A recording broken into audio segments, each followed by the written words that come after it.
All right, we're recording. I'm gonna turn off all the buzzing. Yeah, this is the man cave. When I first did Rogan a long time ago, I used to do it at his house, and you would go in and they had all these like gifts that fans had given him, and like all these business things, and I always wanted that. And then you get there to that point where people are giving you everything. Like I like Chica Sticks. Yep. And someone sent me like 2 pounds of Chica Sticks, and then you start going, okay, man, I wish I hadn't gotten all the gifts. There's so many paintings and pictures, and just like there's a Mickey Mantle doll right back there. I mean, that's cool. Do you angle for it now? Do you drop a little hints of things that you might want? When I first started, I did. Now what I say to people is bring me either a size 8 baseball hat, because I love baseball hats, and I wear a size 8, and they're really hard to find, or little bottles of Tito's, the little ones I could travel with. Just straight booze. Yeah, because my flights are always at 6 in the morning.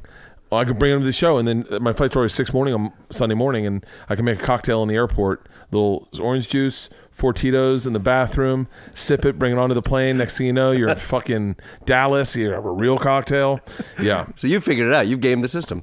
A little bit, yeah. Give me a hat and give me some booze. It's really bizarre the way it works now. Like sometimes you'll just tweet like, "Hey, does anyone have weed?"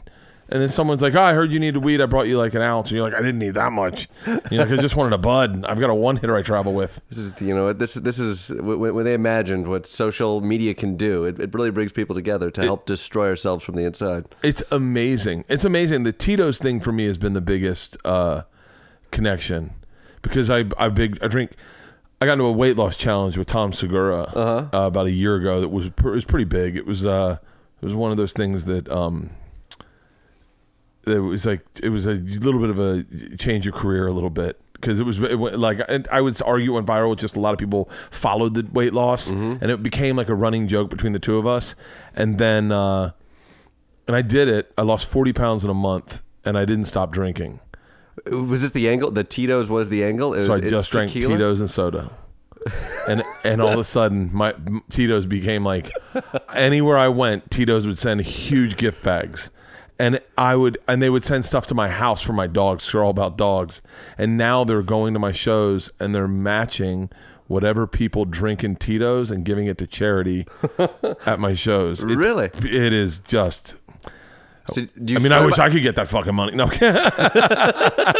So you figure, is that the way to go? Tito's, soda, if you're going to be healthy but want to maintain a party lifestyle? I wouldn't say healthy is the right way to go about this.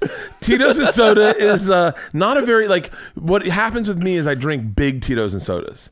So then, just quantity wise, right? And then that just builds, and then you build up a tolerance. And next thing you know, you're like, oh, I got to drink a handle of Tito's to feel it.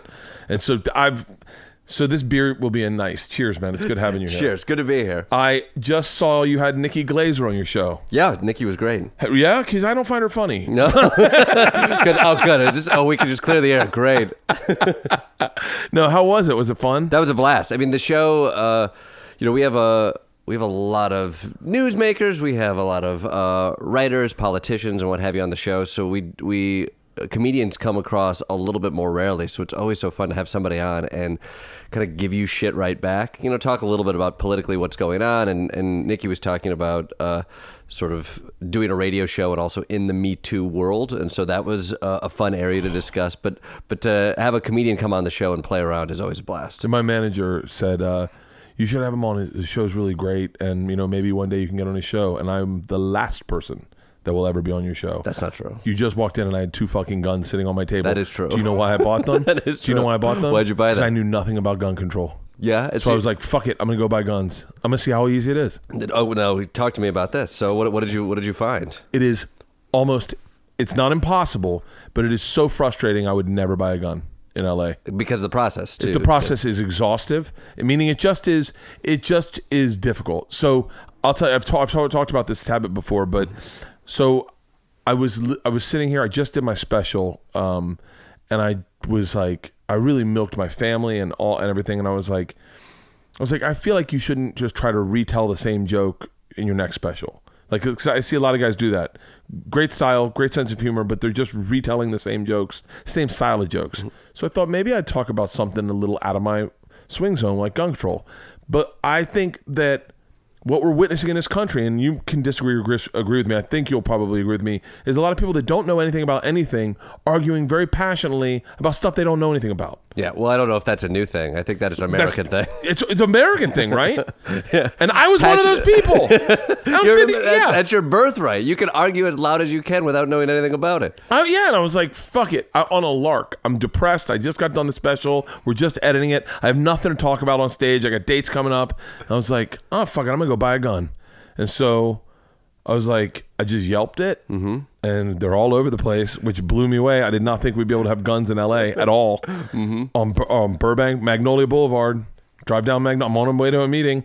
I was like, I got 30 minutes. I wonder if I can get a gun. Because that's how it's painted. That like you can get a gun in 30 minutes. Sure. And by the way, you're not going online to get it. You're not going through a gun show. You're going through an actual dealer, right? Oh, well, that's in LA. You have to go through a certified dealer. So I literally roll in. Can I get a gun? What do you want it for? I said respect. Not even joking. I said respect. And then they start laughing, and someone's like, "Oh shit, the machine!" They all recognize me, and which, by the way, my fan base is gun stores is like, oh yeah, that's the sweet spot, it's like right? Jenna there. Jameson at a strip club, like, and so, but I bought them, and like an idiot, I thought I was walking out with them that day. Sure. I literally was like getting excited, going, "How much ammo should I get?" And the guy's like, well, you'll get the ammo when you get the guns. And I was like, wait, when do I get the guns? He's like, 10 days. I was like, no, I don't even fucking want them. Yeah. Yeah. And then this is where it gets really tricky. You have to have a DWP bill in your name. What's a DWP? Like a power, Gotcha. a utilities bill in your name in the house. And nothing's in my name in this house. Nothing. All my cars are registered to my business. I have not, technically, I don't really live here. So I had to have my wife draw up a lease saying I rent this house from her. I rent a room in this house from her in order to get my fucking guns. That, to be fair, I had to go update my license at the DMV literally last week and had to do the exact same thing. For real? Yeah, because all my stuff is in business manager name. And it was such a pain in the ass. They're like, they had to give me a temporary thing. My wife has to vouch for me. It's a whole big thing. Yeah, and the Me Too stuff, if a woman ever says anything, I shut up. I just listen because that's what they fucking said. And then anyone who hears me listening goes, what kind of fucking man are you? You're not going to stand up for us? And I go, oh, God, you can't fucking win. Wait, how do we get to Me Too? You got let's go back to guns. How did you get to Me Too? You know more about guns than I do. Actually, I'm fast. I've done a lot of stuff on guns, but yes. I am by no means an expert. Like no, but you're an expert to anyone listening. Meaning like the people that listen to my thing, they have an opinion, but I think most of them were like, yeah, what is the deal with guns? Because like, honestly, I'm super. And hearing your story of how to buy a gun, I like. You know, I went through a little bit of that as well, of trying to buy a gun. I did a gun special, tried to buy a gun in Georgia, found a lot of things that were really hard to get a gun, as they should be. In Georgia, it was hard to get a gun? In Georgia, it was hard to get a gun. As an out-of-state person trying to get a gun there, because I had a New York license, and then a New York license because you have to abide by your home state laws, so that became its own thing. Like, Daily Show, I did a bunch of pieces where I'd go talk to gun owners, go talk to people who were frustrated and wanted gun control measures. And so I got in the thick of it. And especially on this show right now, I've been following and talking to a lot of people on both sides of the gun debate. It's talked to a lot of the students here at Parkland and went down to the march. Like it is a contentious. Did you talk to that kid, issue. David Hogg? I didn't talk to David Hogg. We had two girls on our show, from Parkland who spoke out and came on our show and talked a little bit, and then I went down to talk to the rally and some of the students who were from Parkland and other students just from the Baltimore D.C. area who were going to be a part of it. So what's your opinion? And obviously I'm guessing it. I'm guessing it a tad bit. You're 40? 39. 39. Your dad grew up in Michigan. Yep. You grew up in Michigan. Grew up in Michigan. I'm assuming, considering that your dad was roommates with Tim Allen, your dad's a regular fucking guy. Yeah. He's a brick salesman in Michigan. Okay. Were you allowed to have opinions growing up?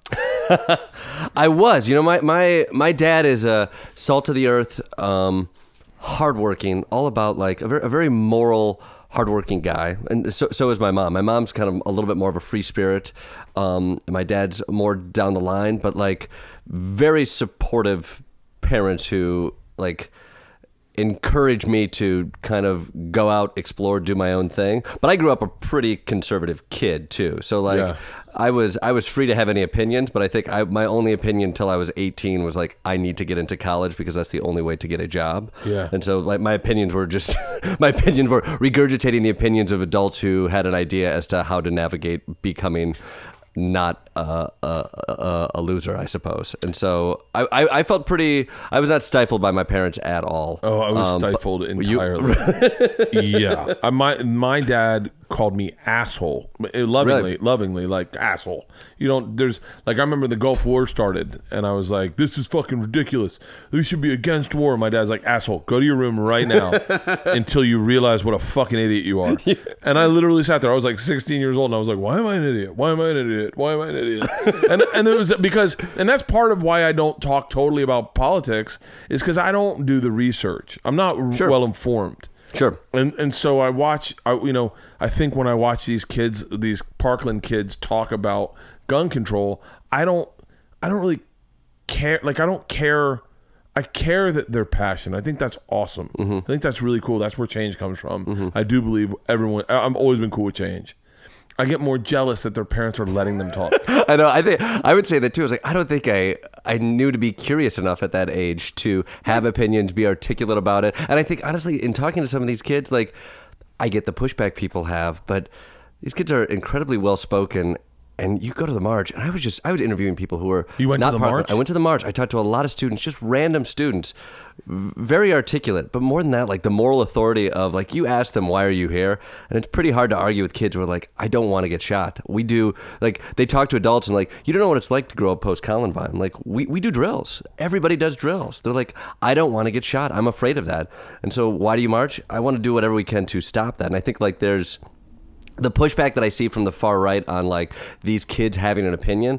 What frustrates me is like you can have pushback about what the policies are, but like I think it's a valid opinion to be like, I'm a kid who goes to school. There's school shootings. We have to practice for these things.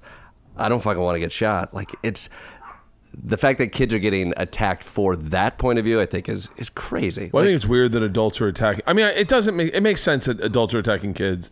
It makes sense. It's always happened. Yeah. Well, but it feels like it's become so quick now. I think like I thought there'd be a couple weeks before people started calling out the legitimacy of that or making fun of like David Hogg getting into college. Like that's happening. That broke my heart. By the way, okay, I'm legit. I don't really like David Hogg. I don't really care for the kid. I don't care for him on like a plethora of reasons, but like mostly just because his dad's letting him talk. That's my main problem. Like, and that was what I really connected with because I was like, "Fuck that kid's freedom, man." Like, if a camera crew came. I was written up in Rolling Stone magazine in 1997. Humble brag. Big brag. Just brag. Big brag. My dad called me the morning it came out, April 1st, and there was a knock at my door, and simultaneously my phone rang. I answered my phone, and at my front door was UPS. I said hello, and my dad said, "What the fuck did you do?" And I said, "I don't know." By the way, I'm 25 at the time. I'm still in college. 25. I opened the UPS and the cover's Beck, but I thought it was me. I don't know, just caught off guard. And I go, "Dad, I think I'm in Rolling Stone magazine." And he was like, "What?" And I flip it open, and I'm in the centerfold. It's this wide centerfold of me and a fountain, and the title says, it took Bert Kreischer 6.5 years to become the man he is today, the #1 party animal in the country at the #1 party school. And I go, "Dad, I think I'm in Rolling Stone." And this was, I'm 25, okay? I'm in a national publication about me. And my dad goes, "Shut your fucking mouth. You don't talk to a fucking soul. Do you understand me?" And then he hangs up. I was like, "Yes, sir." And I hung up. So when I see David Hogg talking, I'm like, how come my dad couldn't have been like that? Like, I was so embarrassed to get into comedy because my dad was mad at me because I done that that's not my point. My point about David Hogg is when they did that thing about college, it broke my heart. Yeah. Because how do you not remember not getting into colleges? These people that are coming after him, do you not remember not getting into colleges? It sucked. You had your dreams and hopes hung on a fucking hat ring. If you've gone through that, it's the meanest thing you can do to a child who's going through getting into college. And you have people who are on television, media personalities. It's the lowest swing you could take. And by the way, I will tell you, my kids are not going anywhere to college because that kid's grades are up there. My sixth grader, They are easy. Yeah. my sixth grader can barely read. I'm not even joking. She's dyslexic, can barely read. She is not going to college. And she hasn't organized shit. Like, I just was like, that whole fucking thing kind of rubbed me wrong when I saw it, because I heard it and then I immediately was like, he ain't going to college? Like, how you'd think someone would be jumping at that chance? And then you heard the audio from TMZ, and he wasn't being a dick. No, he was like heartbroken. He was like, yeah, I thought I would have gotten in. I really had my heart set on that school. Dude, I remember that feeling. Honestly, this is, I would say this, not to go political on this, but I do think Please. like David Hogg is a great example of like the things he's asking for are not crazy. Like he complained, he quote unquote complains about not getting into college. No, he just said he's bummed out because he didn't get into college. Yep. And you see it becomes politicized in a way where people are like, this is he's whining, he's doing all these things. Yeah. I think it's the same thing he's asking for as far as gun control goes. I think are as basic. We have Supreme Court justices who are asking to repeal the Second Amendment. David Hogg's not doing that. He's asking, can we close loopholes? Like loopholes that, again, it was really difficult for you to get a gun. Great, as it should be. Cool with and that. I think Cool like with that. those weird little loopholes, like we can close those things down. 90% of America wants those things closed down. Most NRA members want those things closed down. Like that's all David Hogg's saying. Like he's saying basic shit on every level. Yeah. But he becomes this political pawn with the far right and with all these other folks that are like, let's go at this kid. Why dare he speak? I'm like, he's not saying anything crazy. He's just speaking. He's speaking with clarity from a 17 or 18-year-old who's not trying to spin things. He's just echoing how he feels. A New York, LA banker, when I'm buying my gun, is buying an AR. I don't know if it's an AR-15, Yeah. but it's an assault rifle, and he's next to me, and I'm looking at it, and I say to my gun dealer, so what's my next gun to get? And he goes, dude, you got to get yourself an assault rifle. They're going to be outlawed soon. And my natural male instinct was, I got to get me an assault rifle. Like without even thinking. And then as he said that, I went like, what's an assault rifle? He goes, well, an AR-15. And I was like, whoa. That's ones we're not supposed to want. But then in my head, I'd already wanted it. So like there is a weird primary fucking thing about guns. Have you ever shot guns? Oh, a bunch. Yeah. Assault weapons, and I grew up. My grandfather taught me how to shoot a rifle, and for these gun specials, I've gone out and shot all of the guns. They're fun. They're fun. They're fun as shit. 100%. They are fun. There's a rush that you get. Like, yeah, go shoot guns. Have fun with guns. Yeah. I think great. I get that. If you're a responsible person, get a background check. Go get a gun. So go to a gun why aren't range. there more people like you speaking up? Because like I'm like you. I think, but this I'm is the like truth. There are. Most people are. That's what's so infuriating to me. Like, you have more guns than I have, but you should have those guns. You went through the process to get those guns. You're going to be responsible with guns. And here's the deal: you're now a gun owner. You don't want to get lumped in with other asshole gun owners who shoot other people with guns. You want whatever you can do. Those people make you look bad. So what you want is like that asshole down there who's crazy down the block. Don't let him let him go through the same process you went through. That's the same thing I want as a non-gun owner. It's the same thing David Hogg wants. And I think there's people in power who push the narrative that it's, well, people are taking away your guns. It's that moment at the gun store where they're like, you better get this thing because these things are going to go away. They're not. But you know what? Sales have gone up for AR-15s. Every mass shooting, they go up because the guy at the gun store, here's the NRA guy, here's everybody else is like, they're coming for these guns. You're like, oh shit, I better get one of these collector's guns. items I know, now. I got to get this thing. So they do real well. It all goes up. It's a game that to me, it's so frustrating because the real conversation is remarkably simple. I think it really is. It really is. I think it's remarkably simple. Do you think it gets clouded and lost in the kind of energy of today is that we don't have any like Jack Kennedys anymore. We don't have any Robert Kennedys. We don't have any Bill Clintons. We don't have any people that are rising through politics based on a passion of civic duty. It's more like, and I, by the way, I'm joking. I make a joke about her in my special, but I really do respect this chick and this woman. I really do respect this woman, and secret time, I'm definitely attracted to her too.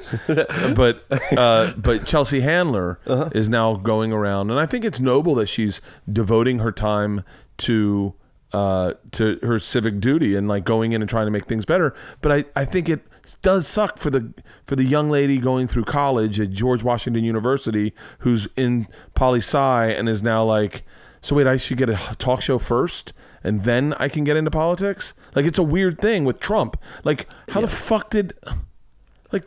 I mean, there are inspiring stories. There are groups. The number of women who are running for office is skyrocketed, and I do think there is grassroots inspiring stories that are happening to counteract that story. I mean, Trump has just blown up this whole narrative in a certain way, where like fame is such a thing. Fame is such a thing. The Rock is sincerely thinking about running for president. He will be president. Dude, I vote for him. I vote for him. That's it. Have you ever watched his workout videos? No, I can only. That's the thing. It's like he's so charming. I mean, he's charming. He's conservative, right? He's gonna be a Republican president in what, 12 years? He's gonna be Republican president. I heard he's Republican. I heard he's like a moderate to right guy, which I think is it's the sweet spot for him. You have not. Hold on. You've not watched his workout videos? Are you talking about the Fast and the Furious movies? No.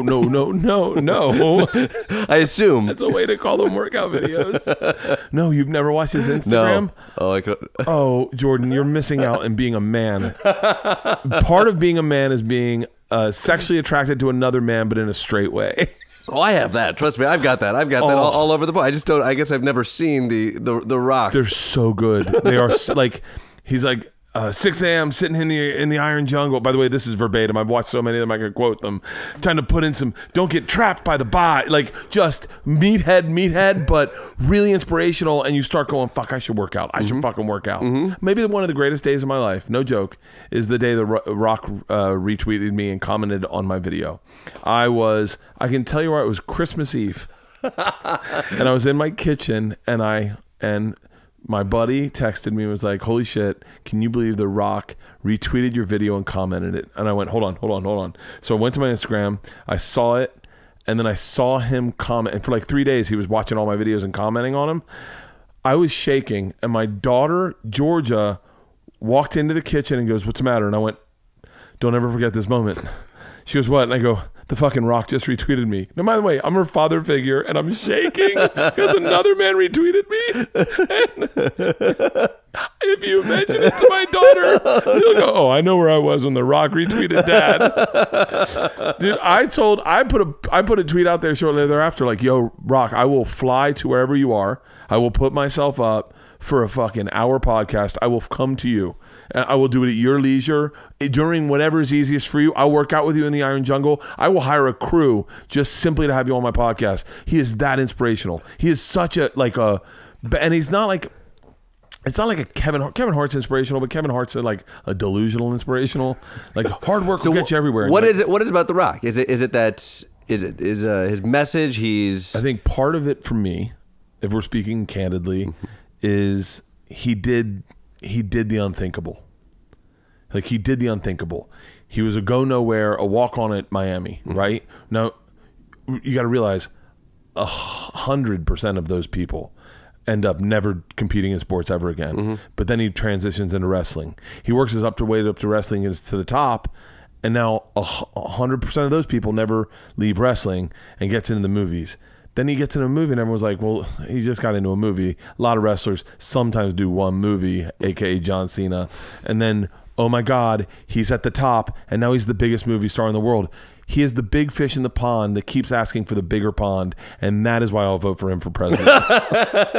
Damn it. You got my vote too. Dude, I'm telling you, I promise you, watch some of his Instagrams and you will fucking now can I flip into a different part, and this may go nowhere, but I have to say one of my other massive, and this is based comedy but man crushes is Tim Allen. Yeah, dude. And your dad lived with them in college? He's my mom's cousin too. That's how they met. You know him? Yeah, so he was my dad's roommate in college, mom's cousin, and that's how my parents met. So I grew up I grew up, I would see Tim a couple times every year, and then when he was doing stand-up, and then when Home Improvement came through, I was young and a kid, but it was the coolest thing to see Uncle Tim on TV every week, and watching that kind of star rise was pretty awesome. So I see Tim now. I haven't seen Tim in a while, but usually would see him. He'd come back to Detroit. Sometimes we'd go to Lions games, my family and his family, when he's back in town. And so, wow. Yeah, so Tim was kind of a fun like growing up watching him find success and kind of finding his voice and figuring all of that out was really kind of eye-opening to watch. Now, has there been any communication since you blew up, or is there like any? We talked a little bit. I mean, I think like politically we're not necessarily in the same spot, but that's not any kind of an issue. He talks with my mom a decent amount, but I honestly haven't seen him since I've been doing the new show. Really? Yeah. But he's more than welcome to come on this show.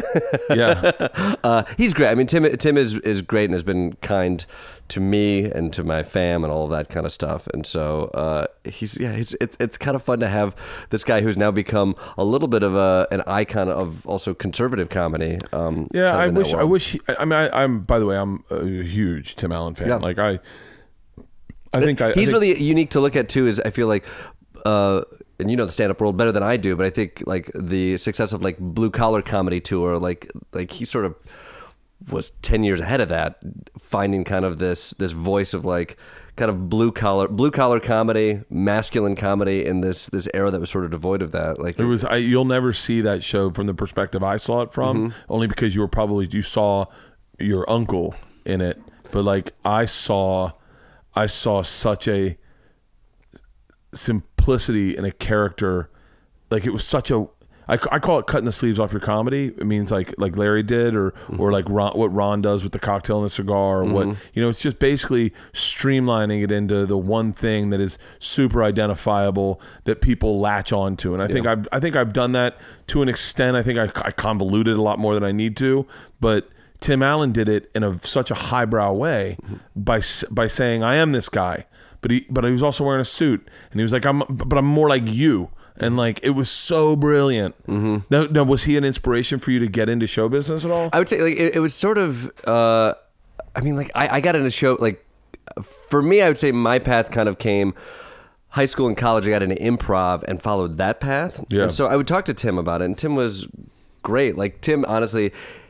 His advice early on, which is not the wrong advice, it'd be a much quicker path. But he was like, I left college and was like, I want to do improv. I want to do sketch comedy. My inspirations are this improv world is like Monty Python, is like The State. It's like SNL world and that kind of stuff. So it's like I'm going to Chicago. Remind me to talk about The State. Keep going. Oh, please, yeah. Oh my so I was God. like, I'm gonna go to Chicago and I want to do that. I love this. I love improv. I love this kind of thing. And Tim was like, what I would tell you was like, great. You should do stand up and you should come to LA. And I'm like, I'm gonna do Chicago and improv. Yeah. And he was kind. He'd let me come to some like he filmed a movie called I think Who is Cletus Tout or Cletus Tout with Christian Slater and RuPaul back in the day. Let me come to this set and like hang out and see all of that. But I mean, his advice, and again, I think it was the correct advice for following showbiz, was like, you got to come to LA. And for me, I was like, I love improv and that's Chicago. And so I was sort of like, I'm going to do this thing. And I kind of, that was my path. I did Chicago and then I did New York. Groundlings in Chicago? I did Second City and improv. Second City? I mean Second City? Yeah. And then UCB out in New York. And I would come to LA every now and then. I did like shows at IO in LA with like sketch, and Tim would come and we'd talk, and like, he was very supportive, but from his perspective, he was like, I'm a stand-up guy. You know, this is how he did it. He's like, I did stand-up. I went this path. I pitched these kinds of shows. And from kind of where I was coming, I was like, yeah, I kind of am more character. I want to do improv. I want to do sketch. And so that finally kind of came, you know, now our worlds sort of match up again. But I kind of had to go my own path at that juncture. Yeah, well, I think I was told the opposite of what I did was, you should get into sketch. You'll never be a stand-up. You're not smart enough to be a stand-up. And I was like, okay. It's like, well, thanks. Right? Is that good advice? But I now when looking back, I probably would have been a better sketch guy, better improv guy than stand-up. I enjoy improv more. I enjoy improving. The working of a set gets a little exhaustive. Like, it's really fun right now, the part I'm in where you're just going up and writing. Yeah. But once you are like, oh, you got a deal, you got to, you shoot the special in 4 months, you start really kind of, I don't enjoy that process. Yeah. I enjoy it enough to do it for a living, but if they could just do no specials and no specials, and you could just keep doing stand up and just always writing and never worrying about repeating and just going around and having fun. I'd love to do that. It's fun. Stand up's fun, but Yeah. But what was the difference between the Groundlings and or not Groundlings, UCB Second City. and Second City? I mean, the Chicago, New York world is pretty fascinating. I think, like, I would say they're all. Second City is a place that is sketch comedy first. Improv is a tool to get to sketch. Oh. You're using improv as a process. It's a process. You try it. You do it a couple different times. You boil down to sketch. Improv Olympic in Chicago is like artsy improv, which is like improv is the end goal. It's beautiful. Be yourself. Explore. love It's that. about I'd that love exploration. that. And I think, like, then you come to UCB. UCB is more from the IO standpoint, which is like improv is the end product. We also do sketch, but improv is sort of the thing that we teach. But we're going to codify process more than Chicago. And so, like, if you look at, I hate to be an idiot. What's codifying? well, I would say, like, so the big thing that's attached to, like, the UCB process is this thing called the game. And I think, like, tell me, this is a wormhole of, like, improv nerdism. But No, you have, I like, love this. you have the UCB4, which is Amy Poehler, Besser, Walsh, and Ian Roberts, come from Second City and IO Chicago. And Del Close is this guru in Chicago who is like improv guru, druggy guy, find yourself, be this, explore. Improv as an expression of who you are, this kind of stuff. The Herald is the thing they create. The UCB4 kind of comes to New York, and then their idea is like, let's bring this, because it doesn't exist in New York in this form here, but let's add a little bit to, like, it's almost too loosey-goosey to be like, just say yes to it and keep building off of things. And they came at it with a little bit more of a mathematical mind and more of a sketch mind, which is, they call it the game, which in its most basic is like, we can do improv and we should keep searching, but let's teach it to a point so we know what we're searching for. And so, like, if we're doing a scene, we're going to do a scene and we're going to yes and. In Chicago, you would just do that and you would just continue to discover. At UCB, we would yes and until we found an unusual thing. Then we'd both know that we found this unusual thing, and then we would repeat that and heighten 3 times to find the humor in that unusual thing. So it's like it's added a code to it, and or like more of a structure to, like, this is how you improvise, which essentially is using improv to do improvised sketches. And so it's nerdy, but it is like, as part of the process, UCB was like, we're going to do traditional improv, but we're going to come up with a way in which you can stumble on things that are like, now I know if I do this 3 more times, it's going to find more comedy. Now I know that we're working to find this one thing, so let's add more structure to it. Where Chicago, like, if people are making fun of Chicago improv, they're making fun of it because it's hippy dippy, and it's like, I'm going to be you, I'm going to be me, and we're going to talk for 30 minutes and nothing's going to happen. Like, that's, and if people are making fun of New York UCB comedy, or at the time UCB comedy, they're going to talk about it being like, we're going to make this whole thing up, but stay structured, do this, remember, you did it wrong. And so I think, like, can you give me an example of the UCB one? Fascinates me. It's, and honestly, that's the one I as think somebody I would who, like, be drawn to. Yeah, and like, as somebody who, like, gestated in Chicago, and I taught in Chicago, did so much improv in Chicago, like, coming to New York, it was really exciting to, like, see somebody kind of take it to that next level. Like, you can put up walls and be like, that's not what improv is, but really fun to be like, yeah, but that's a next step of how we can kind of have a shared language. Like an example, if we were doing an improv scene about what, keys, you know, or like we're 2 guys in the man cave, and I'm gonna get on up and we're just hanging and chatting in your man cave. In Chicago, we would just improvise and bounce off of each other and look for stuff. UCB, you'd push somebody to be like, we're in our man cave, and let's, until one weird thing happens. It's good. So if I get up and I'm like, I walk out over here, it's like, oh, you want another round? Like, yeah, I want another round. Cool. I walk over here. Instead of pouring a beer, I break into tears and start talking about how I miss the sounds of beer lapping on my ex-wife. And you're like, what? Oh, forget about it. Beer, to the dudes. In UCB, they'd be like, that was an unusual thing. Let's focus on that. Let's focus on that. Everything else, fuck everything else. We're no longer, it doesn't matter. Okay, so like only thing, not only thing, but one of the, I remember UCB had a TV show, and one of the things that made me laugh out loud was I put pennies in my ass. It is Ass Pennies. Great sketch. Ass pennies. Oh, yeah. So they're on the golf course. Great. Yeah. So theoretically, they would have they would have been doing an improv, and the guy goes, "Oh, did I tell you about?" So that's why I put ass pennies in my mouth. It's two. So that scene starts with two golfers, right? Yeah. And they're talking about things, and then he's got one weird peccadillo that he's got this weird theory. Yeah. And so everything else drops away, and it becomes like we continue to heighten that one thing. That's great. It's great. And so I mean, honestly, so how that scene would supposedly go is like, stop working so hard. Let's build. I'm going to keep getting up, and I'm going to come back down. I'm going to drop that thing. And we're going to keep talking. And I'm being like, oh, I ran out of peanuts. I'm going to go get some peanuts. I go on over to get peanuts, and I immediately start weeping again because I'm thinking about how a girlfriend I had in high school like had a peanut allergy, and she died. And then I come on back here. It's like, this whole game is going to be me freaking out about ex-girlfriends in a man cave based around the drinks and the snacks that we have. And so like UCB would push people to be like, go towards that thing. If you find it, get it. And then forget about exploring. It's about building off of the thing that's already there. And that's a little bit more structured than like what a traditional Chicago one would be, which would be like, it's going to be this. We should look to continue to build off of that. And honestly, there's a lot of great Chicago scenes that would look exactly like that anyway. But UCB is like, let's teach towards a right and a wrong. That's interesting. That's a little bit in the vein of stand-up. Yeah. Is you do crowd work and you mess with, or you talk to someone until something bizarre comes up, and then once that bizarre thing comes up, that is the thing you bounce off of, and you keep going back to. Keep finding it. Yeah.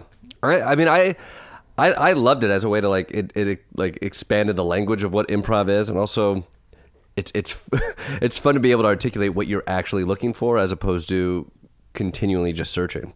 And your brain too. I would say a thing that I love. I got into stand-up way late, but it's a totally different shit. There's so much editing. Improv is so much brainstorm, and stand-up is so much editing. They both use both, but almost at different calibers. And even like writing for a daily show and like writing for the show we're on right now, like it's a constant balance of those two skill sets. Like because you can't just be all improv brain, because you never boil anything down to what is funny and what is efficient. And then for also creating stuff day in and day out, you can't be all stand-up brain, because then you don't get past, like, we need the vomit phase of, like, what else you got. Yeah, there's a lot of stand-ups who I don't think could, there's a lot of stand-ups that you would bring up on stage with you, and they'd be like, I don't do this well. There's a stand-up I know very, I'll say his name because I love him. Nate Bargatze, do you know who he is? Yeah. He's one of the most talented guys working right now. No questions asked, one of the best comics working right now. One of the funniest fucking guys in the world. And we did this crowd work show, and I love crowd work. Like I love the detouring. I like when it gets dirty. I like when it turns into something that, like, no one. I love when it gets ugly. And Nate Bargatze gets up on stage to this crowd work show for the CISO. Shout out to rest in peace CISO. And he goes, I don't do crowd work well, so I'm gonna have Jay Okerson up here with me to help me. And so Jay comes up. And Jay just does the crowd work, and then Nate will try to chime in when something works. He's just bad at talking to people on stage. And he's like, it's not my strong suit, man. I can write jokes all day, but I can't fuck around with you on stage. Like, where are you from? The guy's like, New York. And Nate's like, yep, we're here in New York. All right. It was fucking, it was hilarious. It's either you love it and like that idea of just flying free is a thing that excites you, or it's like, let me craft something that's worth putting out there. I think that's the fun part of it all. So how old were you when you moved to New York? I was, I think it was 30, 31. Nice. I like that. A grown-up moving to New York. That's right. I was 26 when I got into stand-up. 26? Yeah, I was 26, and I was 25, and on my 26th birthday is the first day I started doing stand-up, technically. Wow. Yeah. That's the day I count. And so I thought I came at it late, because Dane was 26, and he was like, I've been doing it for 10 years. And I was like, what? Yeah. And he was so much better than me, and I was like, fuck. Like, I remember being like, I'm never going to succeed in this business. Yeah. But then I remember there's another guy, I'll say his name, I don't care. Jay Moore had started very young too. He started in high school, I think. And he's just a little bit older than me. And he was much more famous than me. And he was, I was touring with him. And we were in Tampa. And I remember thinking in this moment, oh, he never got to live a life. Like I lived a life, and we were these people, and these people were like, hey, you guys should come back to our place. And Jay's like, definitely. I was like, no, you don't want to go back to their place. And he was like, why not? I was like, because first of all, they're all doing coke. I know you don't do coke. He was like, what? I was like, you can't tell that? And he was like, you can tell they're doing coke. I go, Jay, they're doing it in front of us. He was like, what do you mean they're doing it in front of us? And I was like, it was like Dane and Jay, and both got into stand-up very young. They just weren't well versed in like being a grown-up. They're children, and you know the business keeps you a child. It's the easiest way to deal with you, and then unless you do coke and fucking fall apart. But when you're Jay and Dane and both sober and both good guys, and you know their one vice probably ever was women. Like that's all they knew is women. Like they just didn't live a life. And then I was like, oh, I'm so glad I have all these stories of a life lived that I now can talk about, as opposed to being like, you ever play Monopoly with your grandmother? You know, no, I'm not shitting on that story. It was a great joke, but you know, I definitely didn't have a Monopoly grandma joke. So you moved to New York at 30? Yeah, I was 30, and so I've been doing improv and all of that for like 10 years, but didn't. So this is 2009? Yeah, 2010, I think. 2010. Moved there 2010. Hustled. Taught at UCB for years, got little bit parts here and there, wrote on MTV2 shows, did little, just kind of just the hustle with like little, like chipping away. And it wasn't until I was 36, 35, I got Daily Show, and that was basically the big break. Let's talk about it. The overnight, so 16 like, no, years in. no. Let's slow this down. Let's let this breathe. This is a game-changing moment in everyone's life. Sure.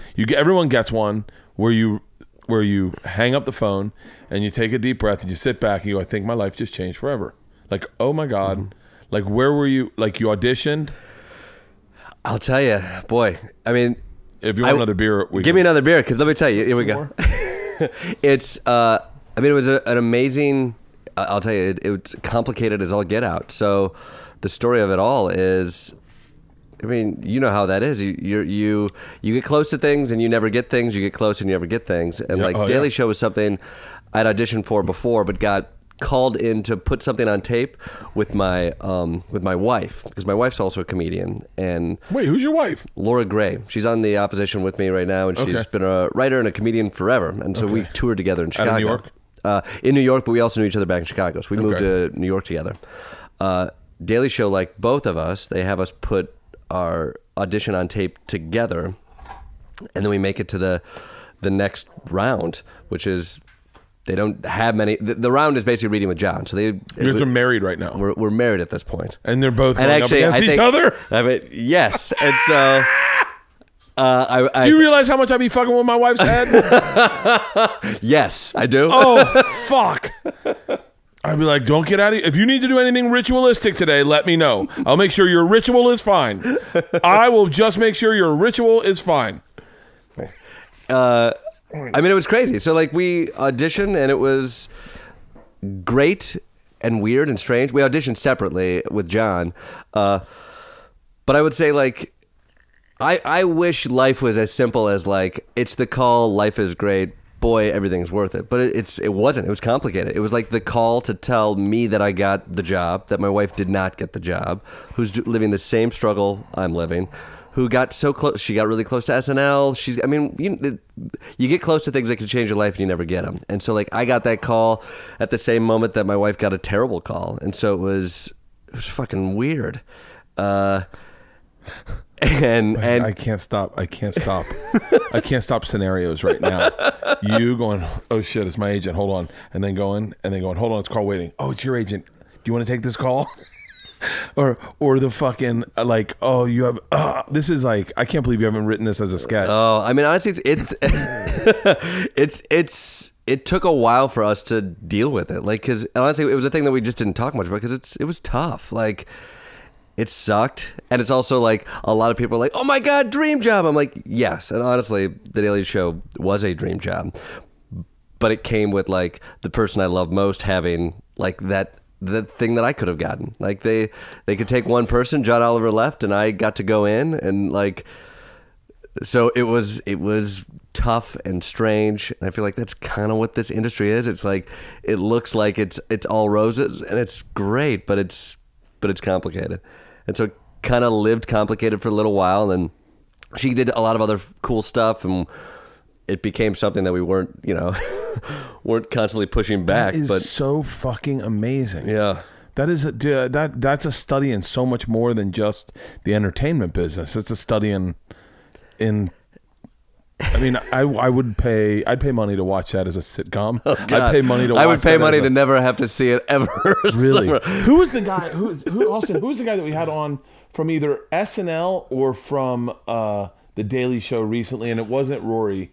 It was someone from the Daily Show. I had someone from the Daily Show on, and he told me. I said he auditioned twice. It might have been Roy Wood. Yeah. He auditioned twice, and he said the first time he heard someone audition good. Like he did I forget who it was. They said they heard their audition, yeah. and then accidentally heard someone do the audition right and was like, "Oh fuck, yeah. That's how I have to do it." And then they came back and auditioned the same way the other guy did and got the fucking part. God, I wish I knew who that was. Is that Roy? That might be Roy. It might be Roy. I can't remember. I feel like I know. Anyway, so you got the call and it was just like, did you guys go out to dinner that night and celebrate? No, I mean it was an emotional, weird day. Like because I had to go to work 3 days later. It was like a Thursday or Friday, and I had to be at work at Monday. It was very weird. Did any part of you, and you don't have to be honest, just blink if you're, did any part of you resent her not celebrating you?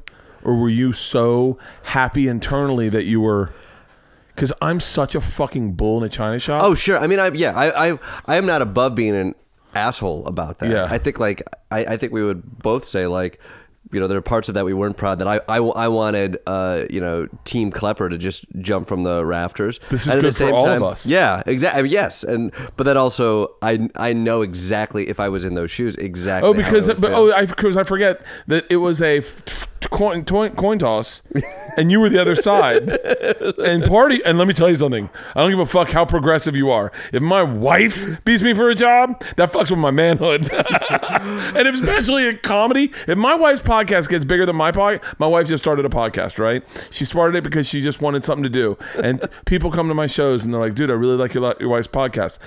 There's part of me that goes, "I'm standing right in front of you.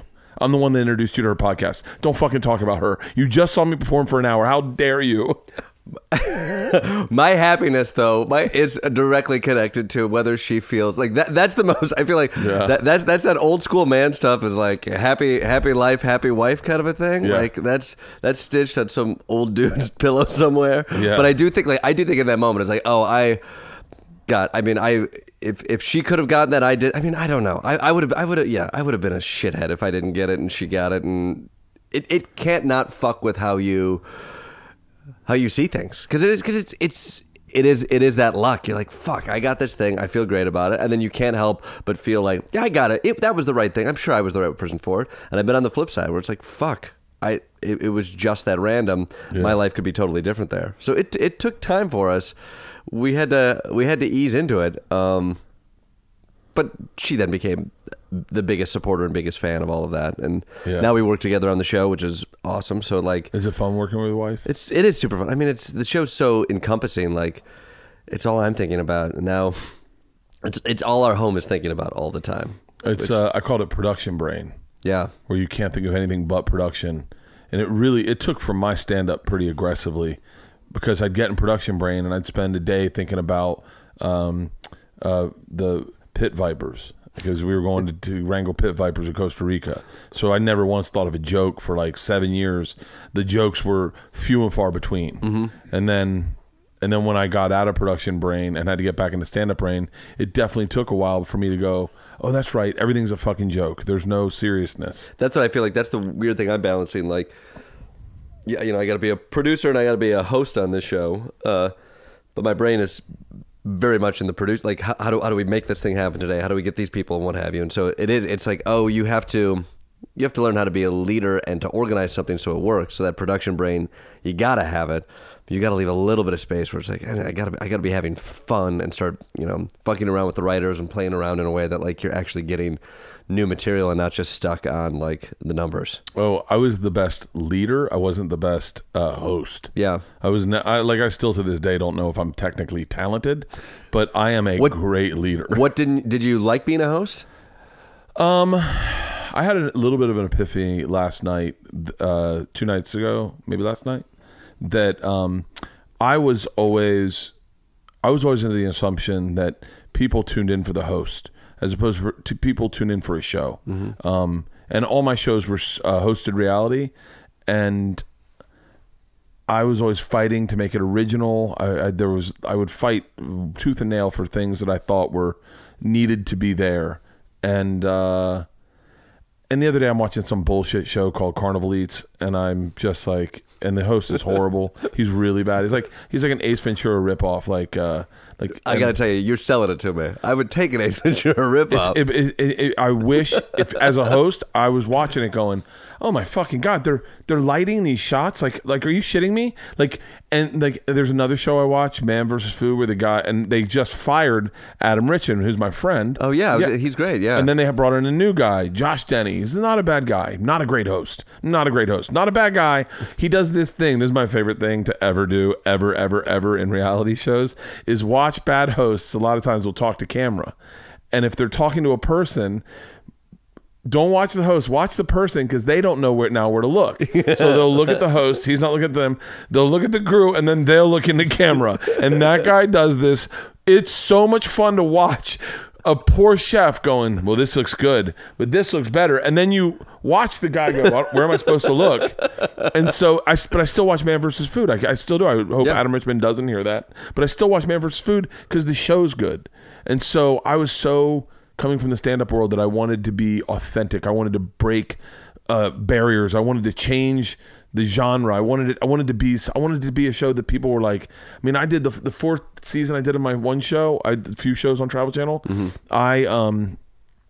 The president got fired before it started, and it had already been greenlit for 13 episodes. So there was, and then they fired everyone at the network, right? So we had no bosses for the entire production. So I made the show I wanted to make, and it was amazing.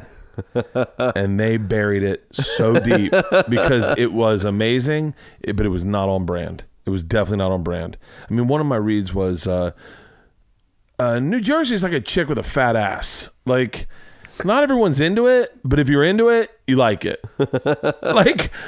People are like, what the fuck are you doing? And I was like, and then I gave them no other options. I just gave them that. So that was their one read they got. But it was the cameraman laughing and the sound guy laugh. It was just me trying to make the crew laugh. So I don't know if I'll ever do television again. I don't know. I wouldn't mind a big payday. I wouldn't mind 4-camera sitcom. But for right now, I don't see television as... I have a hard time taking notes from people. I feel like I've been through the ringer. Yeah. But the boss part, the leader, I was great at. Yeah. Dude, I used to do this thing. This is a fun thing to do, is on set, okay? And by the way, feel free to do this. What do you shoot? Do you shoot day and date? Day of. Day of? Yeah. And then shoot 5 days a week? 4. 4? So Thursday? Yeah. And then you guys, I basically can't do rap parties anymore now with the Me Too. Well, Thursdays. We do like 180 shows a year, so it never wraps. Oh, dude, we used to shoot 180 shows a year on my first TV show, and we didn't. Wait, you're saying wait? First of all, no rap parties because of Me Too? Is that your connection? Yeah, dude, my first TV show was in 2001, and it was so fucked up.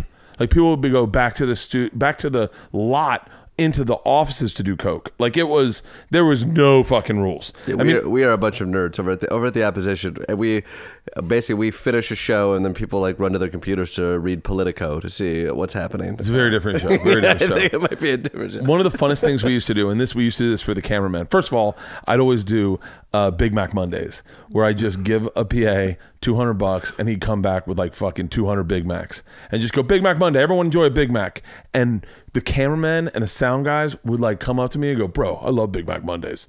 Like, they just little treats like that. Like, go out, like just because you got the money, just like $200 and go tell my employees go get 200 Chick-fil-A sandwiches, and then just come at Chick-fil-A sandwich Thursday. And that was my favorite thing to do. My other favorite thing to do was Mo Monday Fridays, right? So on Mo Money, what we do is we pass around a bucket, and you'd write your name on a dollar. You could put in as many dollars as you want, and you'd put it in the bucket. Now, the crew would go nuts. They'd put in $20 worth of ones, but the people that would win. It was like the funnest. It was like you weren't even shooting a TV show. And I'd had this guy Carlos, who wasn't technically my assistant. He was the head of PAs, but me and him were like a team. He also did Big Mac Mondays with me. But we would come up with schemes to by the way, I probably should have been writing the show, but we would sit in my green room and think of schemes to make the show more fun, just to make the atmosphere more fun. Yeah. But I'm sure now things are just fucking weird on TV sets. I mean, well, first of all, I'm going to steal the Big Mac Mondays, although... Do it. That's a blessing. That's a fun idea. That's a blessing. Just surprise everyone. Yeah. You know what you should do? Make it real fun, right? Make it real fun. And just start... like going up by people, craft services, going, I wouldn't mind a Big Mac right now. Huh? I gotta tell you, this is pretty nice, but there ain't nothing like a cool Big Mac going down easy on a Tuesday. That's what I miss about being on a TV show. Is those things. It honestly, the fact that you're a whole team kind of put together in one big boat is a blast. It's fun, right? It's like fun. having a family. It is, yeah. I bet if your wife's there too, do you ever go home? Late and then in early. So no, I mean it's the kind of thing that our life is kind of spent over at that studio. Yeah, but it's great. I mean, honestly, it is a family. It's good people, and the best part of being a boss is you get to hire great, cool people you've heard of who are great. Thought you were going to say hot chicks. This is the old guy who got it at 37. Are you kidding? I'm talking about security. There's dogs around the office. I got nothing but boring stories. I'm like obsessed with little pugs that are happening. Look, his grandmother came to say hi, everybody. Those are exciting days for us. Oh, that's fun. You know what though? I miss that. I think that's really awesome. Yeah, is the fun, the camaraderie you guys have, and then it's pretty great. Like a Christmas party. Do you do a Christmas party? We do a Christmas party, but we don't have a whole lot of money, so we make people pay for parts of it. But people can gather at a bar that we point them to. So that's awesome. Now, do you get stressed about ratings? I do. I mean, that's the one thing I hated. Now tell me your experience. I could never get ratings for a show. As a host of any show I've ever been on, I never once. I wanted there to be an app where I got ratings. Do they call you immediately with ratings? I don't. I mean, I'm an EP on the show, so I think through that, I get a breakdown each week. And I kind of glance at, like, it's the kind of thing that you can't get too caught up in chasing it, I think. Like, there's certain things that we try to do to stick out and kind of get attention, but there's also part of it that I know will drive you crazy to be like, why is this up this week and not this week? And this, like you try to connect it to the topics that you're covering or what have you. And so for me, I let the other EP worry most about it. I get a little taste of it and like focus on today's show, making a splash, doing a thing. Don't get caught up in that. Best guest you've had? We had Vicente Fox, who was a president of Mexico, who came on. And is she hot? It's a he, and he is incredibly attractive. The gams on Vicente Fox. You would Christ. Case number 2. I'll never be on the opposition. Yeah, you know what? All right, Bert. We'll see. Maybe we'll have you on for just. Vicente, you got a chick's name. Vicente, I think that's. Oh wait, that's San Vicente is probably Saint Vincent. It's Vincent. His name's Vincent. It's Vincent. Yeah. Vincent. So that's Bert, I want to set you up with this guy Vincent. Let me tell you, love Vincent. Anyway, you love the interview with Vicente Fox. He's right up your alley. Yeah. We started with Taco Bowl. He got pissed at Trump and he smashed it on the ground. So we had a fun time with Vicente Fox. Yeah. He's a lot of fun. Yeah. We had fun comedians too. We had like Michael Ian Black on last week, which was great. Let's go to that direction. Yeah, you want to talk to the state. Dude. So when did you discover them? Did you? I'm guessing high school. Yeah. So what would that have been? That would have been. You would have been. I can tell you. School, I was school? 20. I turned 21 that year. So you were 18, 17. It feels like it was earlier. So wait, you turned 21 when the state came out. When the state came out, I turned 21 that year. I was 20. The state came out. I'm 45. 45. So you're 6 years younger than me. Yeah. So you would have been 15. That sounds right. Yeah. Early high school. Yeah. Oh, I loved it. I mean, like, yeah, sketch was just, and I fell in love with sketch, but like, I got obsessed with Captain Monterey Jack. I love Taco Mailman. I was. Yeah, the problem is I don't have the same passion for delivering and distributing the mail as I do for It's tacos. not the tacos. They're perhaps the greatest tacos I've ever had. It's just given the option between tacos or mail, I would choose mail. Okay, I think we're saying a lot of things that we're going to regret later. I'm hearing you don't want the tacos. No. No. Dude, And the ending, I literally, he came on and I made everybody watch that sketch, which is so funny. When I was like, I love this sketch. It's got 3 classic cop-out sketch endings, too. Like, if you remember, there's... Oh, and then, yeah. He walks away and he disappears, and then wife comes on, and then Michael Ian Black says, that was perhaps the longest conversation I've ever had with a human being, and then the mailbox moves and walks away. Yeah. It's like the kitchen sink ending. Dude, let's go through some more state sketches. Right. Mm-hmm. One of my favorite sketches. Now, this will also explain my sense of comedy. Was I'm gonna put my balls in it. Oh God, yes, dude. With Ken Marino. Now, I always question because he's literally holding balls. Yeah, I felt like that was a censor saying that you can't make a ball joke talking about balls, so you have to walk around holding balls. Can I tell you, I never even noticed that he was holding balls. That always threw me off because I was like, well, he's got balls in there, so he's drawing our attention to these balls, but we all know what he's talking about. We would at parties go, does anyone have anything to drink? I've got a Shasta. I'm gonna dip my balls in it, dude. It was when the dip my balls in it guy came to the Last Supper. Do you remember that? Wait, I don't know if I remember that one. No. Okay. I mean, but I already have written the sketch in my head. I'm sure. Jesus is sitting. Jesus is played by Thomas Lennon. Mm-hmm. Jesus is sitting at the table. He is about to give his Last Supper speech, and he's like, "Guys, I'm trying to give a speech. Can I? What's everyone talking about?"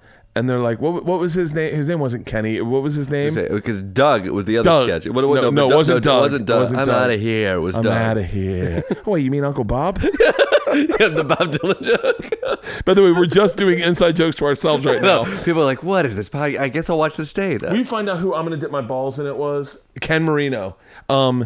God, they go, Vinny's coming tonight, and then they're like, Vinny, and then you see Jesus drop his head, and they go, what, you don't like Vinny? He goes, no, I love everyone. That's my thing, man. I'm Jesus. I just think it's hacky. He says he's going to dip his balls and everything. Dude, the first experience I got, as a fan of the state, this will blow your mind. I'm 22 years old. I'm backpacking in Europe. I'd just been to Russia. I'm backpacking in Europe. And I go to Greece, and we're at a place called the Pink Palace. It's the ultimate place. Anyone that listens to this podcast knows I've said that's the place you need to go if you're going to spend a summer anywhere. Go to the Pink Palace, get a job, and live the best life of your summer. I am going to eat lunch upstairs, and I see Ken Latrulio, or not Joe Latrulio, yep. And I went, oh my God, that's the guy from the state. Yep. Easily one of the most recognizable faces. I then walk around and proceed to see everyone from the state at this one resort we're at. And by the way, this is my favorite show. I'm 22. This is right when they had moved over to CBS. Right. And so they were taking time off. They were writing a book, and they were all going to party in Greece together. And I got to hang out with them. I ponied up to them. Michael Ian Black was not there, but Thomas Lennon's there. Carrie, what's her name, was there.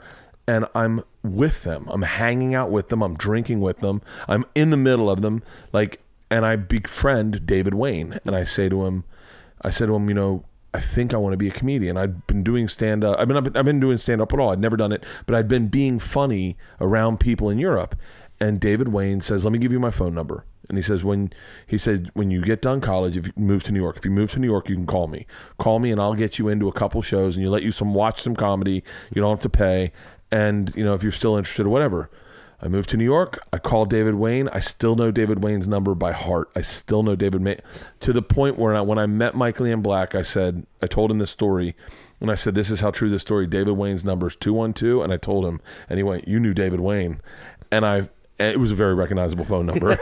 And so I get to New York. I go. My first show I do is at Stella. I think that it's Stella. Mm-hmm. And I see Janine Garofalo. I see Todd Barry. I see the 3 guys doing Stella. And it was like amazing. And that was my first entry into stand-up, was through the guys at the State. And it was my favorite show ever. It couldn't have been better in life.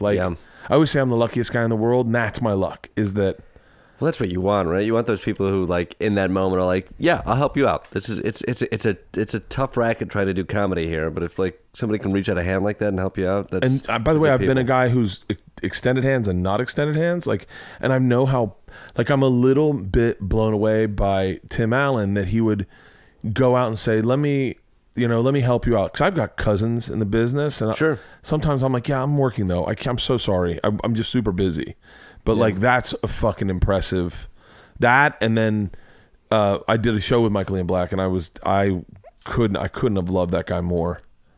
Super funny dude, super smart guy. He came out because he wrote an op-ed about boys and the issue with like boys growing up in America right now, like serious stuff. Which I would also say, like, on a show like ours where we're talking politics, we're talking stuff. I'm playing this character, so it's a weird dynamic, and he's a funny guy. Like, the guy's such a pro, is so thoughtful about some of these more in-depth subjects, but still able to like play the comedy game and the status game in such a fun, easy way. Just a pro. He really is. And now, do you think you'll ever get Alex Jones on your show? Oh boy, I don't think so. He's a fucking number. he's a couple numbers. I think he can stay in Austin, do his own thing in Austin. But wouldn't you want to? We are very careful how much air we give him, and I think Really? yeah. I mean, he's engaged with us a handful of times and he's gone all in on me a couple weeks ago because we went on him when he started with David Hogg, called out the crisis actors and got on that whole thing. Yeah. We did a whole act on that chaos, and then the next day he spent 30 minutes going all in on Jordan Kepler. Just the whole Jordan Kepler. He called me a turd blossom. He called me like a wart growing out of an anus. I mean, it's pretty magical, to be honest. Like, people around the office are like, man, he's going all in right now, and he's got to fill so much time. Like, God bless. He's like, I got a grudge, I got an axe to grind. Great, hook me up. And it's not an audience that's going to find you and go, you know what, this is my guy. Yeah. Like, it's not like if you mock trash, I'm trying to think of like Hannibal Buress or something, you know, then your fans will be like, wait, I got to check out Hannibal now. Right. You know? Yeah, that would be, I can see how that would be. Yeah. He's a fascinating character in that world. Holds a lot of sway. People listen to him. People get on board with all the chum that he spins up. Now, what other press do you do while you're in LA? We're doing a couple interviews tomorrow. We'll do some Carson Daly action. Yeah. He's gorgeous. He's beautiful, right? Yeah, and he rides his bike up and down Malibu. These are all things, I don't know. I don't know if that's true, but I think it is. Oh my God, that's the life, right? Yeah, Roland, do you know Roland Campos? Roland used to be best friends with Carson, was like his assistant or whatever. Mm-hmm. Roland does all the Sirius XM bookings. Okay, yeah. And probably books Nikki's show, although I wouldn't. Does he really? And he used to work for Carson, and he told me one day, I'm trying to make sure I get you out of here. So we've done an hour. By the way, I'll go forever. I'll go forever. I don't know what you guys, how much time you have, but I won't keep you forever. We'll go a little bit longer. Yeah. Yeah, I'm having a good old time drinking these Modelo's. Yeah, well, I did a 4 hour. Do I get Modelo's now? What? I saw that. I was listening to that earlier today. What do you do? A 4-hour podcast? That's crazy. Yeah, it was great. It was just one of those ones where you get into a groove. Yeah, I love it. And I can get like that, especially if I'm drinking. I've done 5-hour podcasts.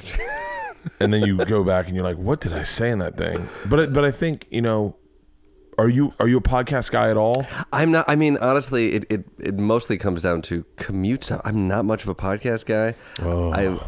I'm mostly, in the last couple of years, I'm just kind of a news guy. And so if I put headphones on, I try to get some music in there. And I try to catch up on podcasts when I can, but I'm out of the podcast loop. Dude, they're my favorite thing. Yeah? Oh yeah, like yeah. I mean, you'll do them for hours, then when you put them on, and you'll listen to them for hours. I listen to them. Oh, that right now. I mean, I've talked about this one, the one I'm about to talk about ad nauseum. But Dan Cummings' Time Suck. Mm-hmm. I think you'd really like it. Yeah, he's a really smart guy. Mm-hmm. Do you know? Have you heard of this one? He doesn't have guests on. It's him by himself. It's a research podcast, and he takes a subject and basically does a time suck. Whereas we would go on the internet and you'd Google everything about Ted Kennedy and Chappaquiddick. Yeah. He does it for you, and you can just listen to a that's pretty fun. It's really great. I can't talk about this enough. And someone just said you should check it out, and I feel like I know everything about podcasting. So I was like, okay. And then I listened to one about gun control, and it was fucking fascinating. Yeah. And he really did the research, and he's funny because he's a comic. And so I'm going to get him on my podcast in Salt Lake City. That's but like right. Rogan's is one I would definitely assume you could, that would be up your alley. You're smart. You enjoy humor. You've got a broad sense of the world. I think you'd get into Rogan easily. I need to honestly. I'm in a bubble with all of that stuff. I listen to the Daily. Do you listen to the Daily? New York Times one. Come on, bro. Come on, I mean, just I just bought two guns on a lark. Fair. I should have. Yes, you're right. do you? What do you read? So what's your daily regimen, like information wise? I try to. It's the job is weird because I've once the show gets going during the day, like I'm in a hole, and so I don't get any new info. So I wake up way early, and I'm like, walk me through an entire day. I'd be curious. So, I mean, part of this is anxiety. Part of this is just function. I'm probably up at like between 4 and 5. Okay. And I. By the way, I've had those anxiety attacks. Yeah, right. You know what that is. And so, and I read pitches and ideas from the night before, from the show. I also catch up on news that happened overnight. So I'll read the Times, and then I'll turn on. At 6 o'clock. Read the Times in a paper or on your phone? Using the phone. I love the paper, and I'm a kind of a Luddite at that, but just functionally, it's on the phone. Yeah. And then I go through what I call the Trump diet. As like 6 o'clock, I'll bounce between Fox and Friends, CNN's New Day, and Morning Joe. That's kind of, and this sounds silly, but that's kind of romantic. Like a cup of coffee? I usually wait to coffee till I get to work, but I think it's sort of a nice... it's kind of a nice way of like I wish I did it the right way. I'm on break right now, and I've literally been like, all right, what I'm going to fix about this process is I'm going to romanticize it a bit, because right now it feels so worky that I'm like, oh no, that's so cool. Yeah, it's like I need to make that nice cup of coffee at 6, watch these things. I'm trying to work this podcast into it because it's a really good podcast that kind of sorts some of the day's news. Oh, that's fucking cool. What's it called? The True? The Daily. So it kind of does what you talk about. All right, everyone. I literally listened to it on the ride in, and it's like, we'll go over gun control and do 20-minute breakdown of it. All right, everyone. It's called The Daily. I'm looking it up right now. You just boosted their numbers. There we go. Way to go, New York Times. The Daily. Failing New York Times. I'll tell you. I can already tell you what's wrong with the podcast. The first time I listened to it, because you get podcasts. Here's the problem: is you get people going, "Yeah, we should start a podcast," and then you get some fucking idiot like Katie Couric, who doesn't understand the concept of a fucking podcast. Right now, you're like, I just booked someone like Katie Couric, who's like, I have an interview with Margaret Thatcher. Margaret, can you hear me? Hello, Katie. And you're like, oh my God, you're talking to her on a landline, and you're just holding it up to the fucking phone. The Daily. Like that's the problem, is you like some people, let's see, 5-star reviews, 14,000 reviews. I can't shit on it. I mean, that's, right? Yeah, I think five-star reviews, pretty hot, 14,000 ratings. I think they're pretty legit. Subscribe. This New York Times. You just made me smarter. Right. You just made me smarter. Subscribed right there. You did it. Of course I did. That's how only way I get my information. It's good. And I'd say I think I didn't even know I was going to come out of here and push this, but I literally drove 2 hours this morning catching up on it, and it's what did you listen to? What's good? I like to start off with something good. They break down. I mean, they basically do 20-minute. Okay. All right. I got to right now. I have a note for you. The Daily. Please don't title your podcast Wednesday, April 4th. I know what day it is, and you don't need to do that at all. You can do that in numbers at the end.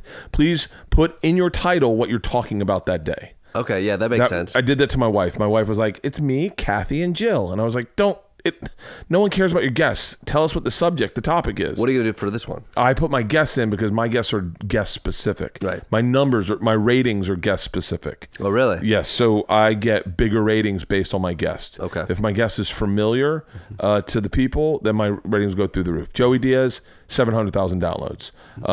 Jordan, you'll probably be a big one because of your TV show. What do you guess? But you're not. Well, the only problem is you're not a podcast dude. Yeah. So not a lot of people have found you on podcasts. So this will be for a lot of people your introduction. Can I be a podcast dude without doing my own podcast? I thought you were going to say without doing drugs. No. No, I mean, yes. I mean, You can be a podcast dude without doing your own podcast. 100%. Okay. Owen Benjamin is a who? Do you know who that is? not personally, but I know. Yeah. You know of him? Yeah. Okay. Yeah. He's a podcast dude. Yeah. Doesn't have his own podcast, but he is gold on a podcast because he says a lot of out of the fucking bizarre shit. Shit, I should have been wilder. Just say the N-word 5 times and we should be good. Let's warn me to it. Tell me that Brazilians can't get AIDS because they have huge dicks. Like that's the way Owen talks. All right, well, it's gonna take me a while to get there. Owen says shit where you go, are you serious? But I think Owen's an example of this, and the fact that you know of him is a point. Is that there are a lot of guys out there just doing comedy and not taking really big swings at really sensitive subjects. And I think there's a lot of people in America who feel underrepresented, and those people that take the big swings, even though they don't agree with everything, they go, I want to be a big swing taker. And Owen, we do this thing on Google Trends where you track spikes, and Owen's spiking hard as fuck every time he's on anything. Yeah, because he just doesn't give a fuck. I mean, I give a fuck a little bit. Like, I really give a fuck. It's in this day and age, give it a fuck. Yeah, it's hard to get away from it. It really is. Like, I bite my tongue. Perfect example. I said something to Nikki Glazer. I thought it was not even bad, but brought up on stage in a weird way. With this whole Me Too climate, I just thought, I didn't bring her up like, let's see her pussy, but I was like, I just said something off color, but I do to any comic, but I was cognizant of it. And the next day I texted her and I was like, I hope that didn't bother you. If it did, I apologize. And she just wrote back, you're a great guy. I'm fine. Thank you. Like, I was cool. But that's not happening with Owen Benjamin.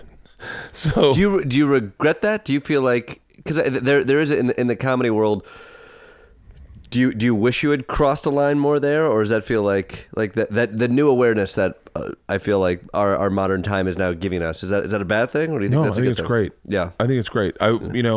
There's a lot of times in my life where I was oblivious to people's feelings, and they weren't given a voice enough to tell me that their feelings were hurt, and I definitely crossed that line probably my whole childhood, my whole fucking life.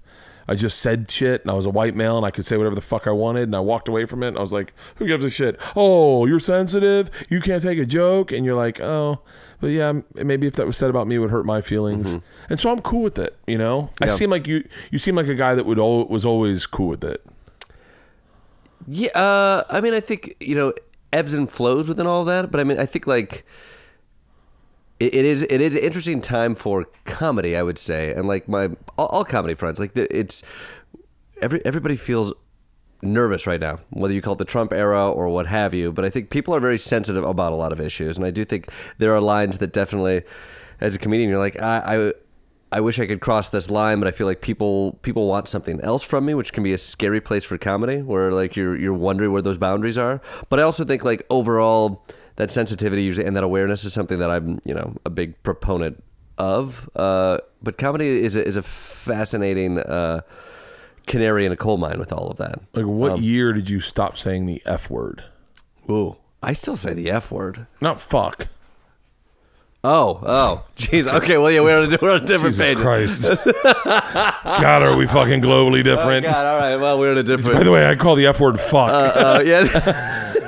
That's how fucking. We might be trafficking in different circles here. This is what I'm saying. Like 1991 woke. Well, yeah, I mean, I think like, I don't think I ever came up in a time where that was a appropriate thing to say. I think in the comedy world of Chicago, that was a line that was thrown around on. I would say the F word was the taboo word of 2006 on stages there. That felt like woke people were saying it, knowing it was an unwoke thing to say. Okay. So it was an unwoke thing to say in 2006, 2007, but I saw it on comedy stages because it was woke people using it as a way to get attention. Okay. I stopped saying that word, and I stopped saying the word gay, meaning like, oh, that shirt looks gay, or that's a gay car. Not that seems really ridiculous to say even now, but when Todd Glass came out of the closet. When who? Todd Glass came out of the closet, and I listened to his Marin, and I was sitting, our house used to be different. I was sitting in a patio, and he told me, Todd's a very good friend of mine, and I didn't know he was gay. and I must have used the word around him, I'm sure. And he said in the podcast, yeah, when you say that, it really fucking hurts. And I never realized that word had attachment to people. I wasn't saying it in that way, but it didn't matter that I was saying that way. So that's where, like, and Rogan, by the way, stopped saying it like probably 2 years before me. Like, he just was like, I'm done with it. And or maybe a year, like, he's not that woke, but it's funny because that's where I judge on people on, because I still have friends that say it. Like, all my friends at Legion of Skanks still say it. I don't know the context there, but the fact who are Legion of Skanks? Oh, you aren't a podcast guy. I'm not a podcast guy, but with no context, Okay. that's a hilarious comment. All right, we're going to talk say. to your publicist. Shit, should I know Legion of Skanks? No, it sounds like no, but The Bonfire is a show he'd be great on. Bonfire is the biggest show, I think the biggest show on Comedy Central Radio right now. It's Big J. Okerson and Dan Soder. Fucking great. Great. Can I go through and tell you all my podcast bookings I do? So inside the room is Jordan's publicist. You want to swing the mic? Matt, get in here. Oh boy. So Matt, my wife is in the looking at publicists, and my wife came back and she goes, by the way, his publicist's coming today, which normally I fucking hate. But because I rolled just deep. wanted to make the intro. No, Yeah. because Norton's had it happen before where he brings it, and I go, Jim, I've fucking known you forever, but I've started to for the first time looking at publicists, and I was like, I wouldn't mind meeting a publicist. I wouldn't mind seeing how that works, like that business, because I've always done my own publicity. But my wife gave me the breakdown of you. You were at a really big agency. You broke off. You started your own agency. And now you represent mostly movie stars, but mostly comics who are movie stars. Is that correct? Predominantly, yes, Like male. Chris Rock. No, not anymore. Okay. Well, I think I didn't like his last special. So I came because I never see Jordan because he lives in New York, so it's a special occasion. And your manager, Reg Tigerman, yes, the best name in Hollywood. does Reg not Tigerman. live up to the name when you see him. It's like Ben Stiller in Tropic Thunder. What was his name? Which is No, not Lex Ben Grossman. Stiller. Not Ben Stiller. Not Ben Stiller. No. No, Lex Grossman. But in the right? movie. No. I thought it was. Shoot. Oh Grossman. shit! It's Grossman, isn't it Grossman? No. Oh my God. Matthew McConaughey would call him by it. This is why I can't get into podcasts. You know. Oh, this is what I love about podcasts. This is it right Yeah, here. no, this is my favorite part. Because you're walk me sitting through on it. your subway going, it's fucking da-da-da. It's fucking da-da-da. Oh man, I can't believe it. It's not Grossman. I've said it 3 times. I'm wrong on that. No. Tug Speedman. Tug Speedman. Okay. Yeah. All right. And so I love to know that you guys work together. I think it's really fascinating. I've never worked with a publicist. I don't really know what they do, and I would never would I ever take a booking from a publicist. Only because usually they come out to be horrible. But I saw Nikki was on your show. Yeah. And I watched your show and I was like, oh, this guy seems like he could really be on a podcast. Like he could talk. He seemed really real. And then I looked at your thing and I was like, well, he's got a really interesting bio. I was like, really fucking fascinating. First of all, love Kalamazoo. Yeah, you been to Kalamazoo? Oh, they used to have a stand-up place that this guy based out of Chicago would run. It was called the Laughing Post. Yeah. And before that, it was Zanies or whatever. My uncle used to own it way before then, back in like. so the wait, hold 80s. on. Did your uncle didn't own the other one in Chicago too? Did he? I don't think so. Okay. I think he. 'Cause I've heard stories about that guy. Really? Wait. Oh boy. But good stories, but like fantastic stories, you know? Like not like fantastic stories, like, oh, he used to pay you with a gun on the table. Oh no. wait. So when were you doing stand up in Kalamazoo? Oh, fucking who knows? Back in the day. I flew into a snowstorm. Yeah. And the show got canceled. And next door to my hotel was a bar, and they had Keno in the bar. Oh yeah. And I just got drunk at 10 a.m. and played Keno until 11 o'clock at night. And I won no money. I lost all my money for the whole weekend, but I fucking loved Kalamazoo. It's a great town. I love Kalamazoo. So now what are like big, what are like, we're talking about podcasts, but what other big things that are going on in media today that you would like to get Jordan on? Because I have a few ideas. Desus and Mero? We have an offer for that. We just haven't done it. There we go. You have an offer to do it? Yep. Oh, That's a great show. The problem is you have to do it. You have to do it tomorrow. You have to do it in New tomorrow. York. It's in Brooklyn. No, yeah. Well, no, but when you go back to New York, that is such a great show. That's a great show. Yeah. The problem is his schedule. Yeah. Because they tape like at 11 o'clock in the morning or noon, so it's hard to get him out. That's And then they don't tape normally on Fridays. Is that right? Yeah. 11 o'clock? Yeah, 11 or 12 in Brooklyn. That's a good schedule. But if you can I peel want away that for a couple schedule. hours. It's such a fun show. Yeah. And you're right up their alley. They're real progressive thinkers. They're great. real- I've met them a handful of times. They're great. yeah. Yeah. I would love to see you on that Standing show. offer. Standing Just offer. got to make it happen. Done. Dude, no, I'll be excited watching that. I'm going to do it. I just did the right way. Yeah. What's Get up in New them York? on your show. I think we're doing that. We're trying to make that happen as well. That would be great. Yeah. Can you get would Jon Stewart come on your show? John came on the show. Oh, John, really? John was on a couple months ago. Really? Yeah. He came on when he was doing Night of Too Many Stars, which was a blast. So that was so much fun having him come on. Oh, yeah. He just came on and we were gonna do a bit, and it's very John. John kind of came on and was like, "Yeah. What's the bit?" And it basically just kind of comes on and we just kind of you wing it for like 7 minutes and just talk shit. And he made fun of my height, which he used to do all the time back at the Daily Show, and I made fun of his height. Like it was like ball busting for 7 minutes. It was a blast. You're really great at press. I'm great at press. Yeah. There's a lot of people. I'm sure you know this. Yeah. But there's a lot of people that could not come on and talk to a stranger for an hour and a half. That is a very Well, I mean, half my job is doing interview portions and chatting with people. It's fun. Honestly, I will tell you, this was a blast. I don't do a lot of podcasts, but what is really fun about this? You should. You're so good on them. It's fun to talk politics. It's also fun to not talk politics. Yeah. I would say it's sort of a blast here because I think like there's a lot of like let's figure out the political mind of comedy, but also like I like figure out what else is happening in the world. All right, then here we go. Worst sex story. Oh God, let's talk not- politics. Let's talk politics. You really want to talk about getting fucked? Let's go back to politics. How old were you when you met your wife?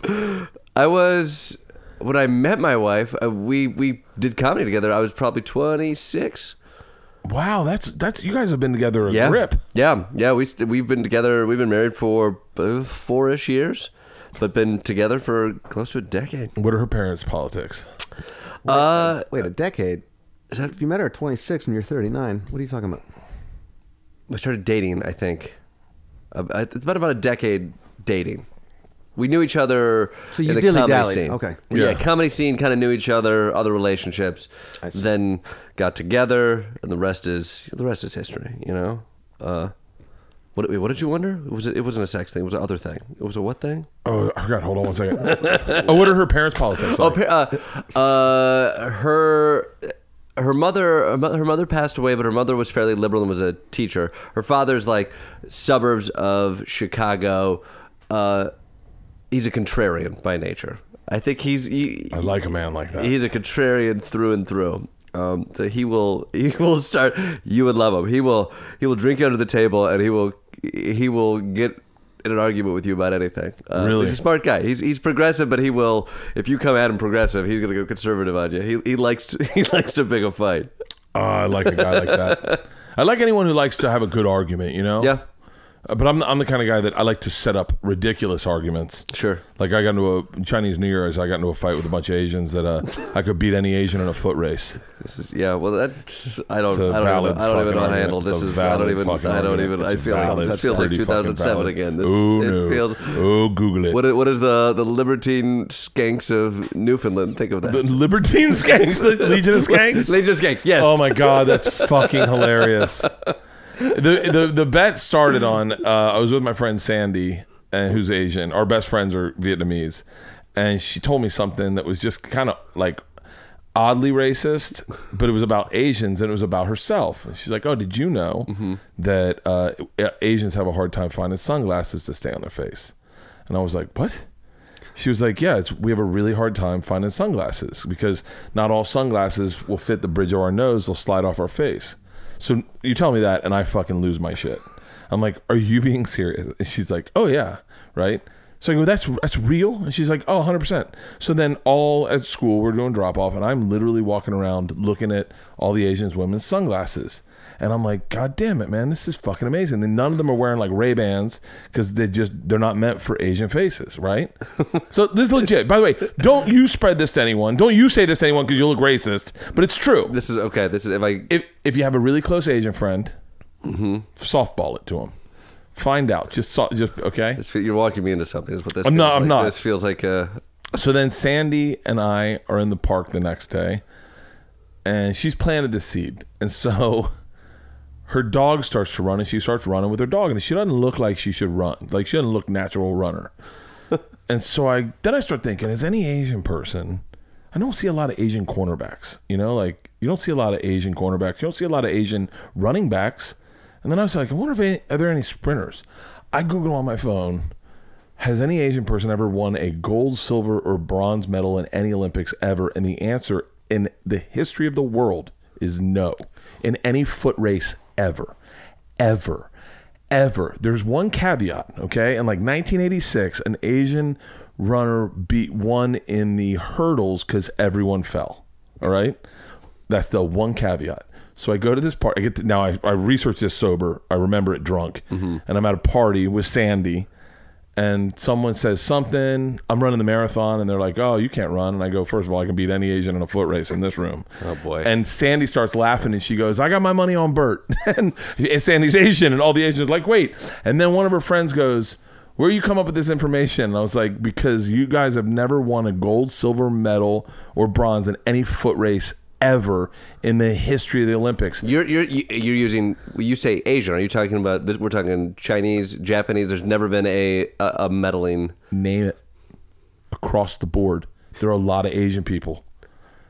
This guy comes back. Well, what are you attributing that to? You're attributing that to just they're not good at running, I'm guessing. Right? Well, there's an infrastructure to win these medals as well. Like, is there an Olympic infrastructure in Japan to? No. Jamaicans are winning. There's no infrastructure. You're pulling this stuff from. This is Barstool. This is Barstool logic here. These are John Candy films. Yeah. So then this guy looks back at me and goes, "That's bullshit. We won a hurdles one year." I go, "You know the same research I do." And he goes, "We have never run a race. No, we have never run a race, but we did win a hurdle." I go, $10,000. Race me right now. And he goes, "I'm not taking that. Look, this guy's in great shape." He goes, "I'm not a good runner. I'm not a good runner." The whole party goes around. No one will race me. No one will race me except for one guy, her husband. Tom's like, "Fuck it. No money, but I got to race you." Tom's in great shape. He's 5'10", big movie producer, fucking fantastic shape. On the street, barefoot, drunk as shit. Me and him run a fucking 60-yard dash, and I smoke him. Dude, you should have seen. Like, that was the ending that Hitler wanted in the Jesse Owens race. Like, I was like, this is what I'm talking about. Why are the Kenyans so good? Oh, I listened to a podcast on this. I'm being dead serious. So there is, because that is genetic. By the way, this is me really fucking. Don't go Jimmy the Greek. No. It has to do with the altitude they lived at, and then the distance that they naturally traveled to get to water. It was something super simple, and that it just, if you needed to survive, that was what you needed to do, was be able to run. And for they like pace 20 themselves. They don't sprint. Yeah, and so there was a really great podcast on this that I listened to. I want to say it was Radiolab. That's a great one you should check out. That's a really yeah, I know Radiolab. Yeah. Yeah. Do you guys have to get Put going? that on the list. Radiolab? Yep. Dude, Radiolab, I found out about quicksand porn. What? Jesus Christ. You ever heard about quicksand porn? No. Jordan, man. Now tell me about this. I feel like I'm hanging out with a Mormon here. I'm. You know what? I've just been focused on this Trump administration. It's driving me insane. You come out to LA. I come out to LA for a day and a half. We're in quicksand born. The skanks are screaming, and I'm hearing borderline racist science. Borderline? It's not even borderline. It's racist science. I'm hearing racist science in a man cave. What is this? What is this Los Angeles people keep telling me about? The quicksand porn is exactly what it sounds like. So actually, I don't even know what. So let me. There's no metaphor in there. It's. Do I pull it up? Do I show them? I mean, I have. Yeah. Oh, I'll show them. I'll show them the good one. I can find a good one. There's only one really, really sexy one. Show me one where they survive. John, how old are you? I'm 49. I'll be 50 in May. Okay, Matt. so you'd be Matt. I just called you John. That's John all right. or Twice. Johan, I think is one of them. was. Matt. So have you seen the movie Wonder Woman and the Wonder Woman and Mr. Marsden, or what is it called? Vaguely, and I didn't. It's about the guy that created Wonder Woman. So the guy that created Wonder Woman was in a shared marriage, him and two women, and they were into BDSM. And so he created one. He also created the truth machine, the lie detector. Okay. Randomly, he created the lie detector. I have so much Googling that I have to do after this podcast. Or just listen to a podcast. All right. You just could listen to a podcast. And so he created Wonder Woman, and in throughout Wonder Woman there were BDSM themes.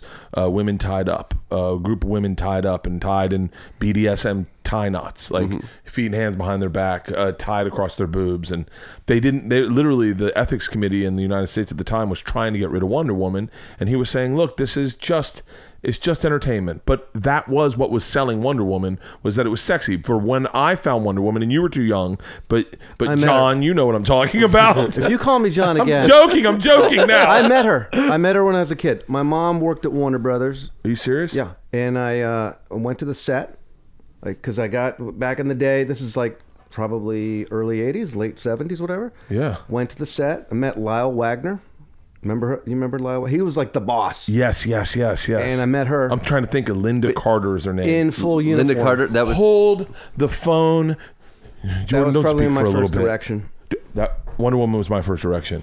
She was insanely hot. In costume. saw her in full the costume? whole getup. And then I got her autograph, and she said, don't forget to eat your veggies. what? Really? I have it. I have it at home in my parents' house. I do. Don't forget Swear to to God. eat your veggies. Whoa. And she So got a then- star on the Walk of Fame yesterday. How does she look? I bet she still looks good. I don't know, but here's the chick going into quicksand. This is insane. So this is based off of our childhoods. So our childhood sexuality is derived out of the movies we saw. Wonder Woman. There was one called Dinah Girl or Dinah Woman and Wonder It was a Girl. spin-off, right? Spin-off. Yeah. There was another one like the Boogaloo. Like all the heroes were getting tied up, and all the heroes at some point, the heroine would fall into quicksand and wait to be rescued. And in a weird way, that was all the sexuality we saw on television as a kid. So this. The quicksand is like the evolution of the train tracks. This is crazy. I wish I was as smart as you. Yes. I met Barbara Bach, Daisy Duke. That was another one. I used to go around, Daisy and they had Duke. Fantasy Island. Were your parents in the Tattoo was a dick. My I mom. bet he was. My mom was a. They didn't call it assistant back then. She was a secretary for one of the like vice presidents on the film side. So I got to go to the Waltons. I would Alice. I met Vic Tayback. Really? It's fun. Awesome. Who else? The guys from all the Dukes of Hazzard people. Who I'm trying to think of other shows. Those were the main ones. And then Linda Carter was crazy. It's crazy. So not to pivot for a second, but how do you get into becoming a publicist? Completely random. Just kind of fell into it. I was a journalism major. I went to Emerson College in Boston. Yeah. And then just kind of I lived in Boston for a while with a girlfriend, moved home. I remember my journalism teacher saying, for those who can't, there's PR. So I kind of fell into it backwards. But she can kiss my ass now, so whatevs. And how long you been in PR? 27 years. 1991.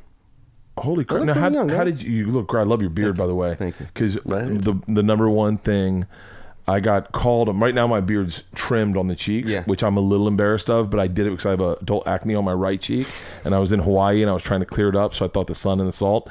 But one time I had a beard, and an MMA fighter came to my show, and he goes, "Cute little trim job there," and I went, "Oh, thanks." And he goes, "No, what are you, a man?" He goes, "A man grows a beard." And that's all I remember him saying. And I looked at his beard, and he hadn't trimmed it up at all. It was just a beard. up And I here? was like, fuck, I need to be a man. I was like, I got to start trimming my beard better. And then I just trimmed it before Hawaii because I wanted this adult acne to. How did you two meet? Through, I was pursuing through the manager. Oh, who's your manager? Kirsten Ames. Lovely woman. What's her company? It's her company. Oh, really? Yeah. Just one.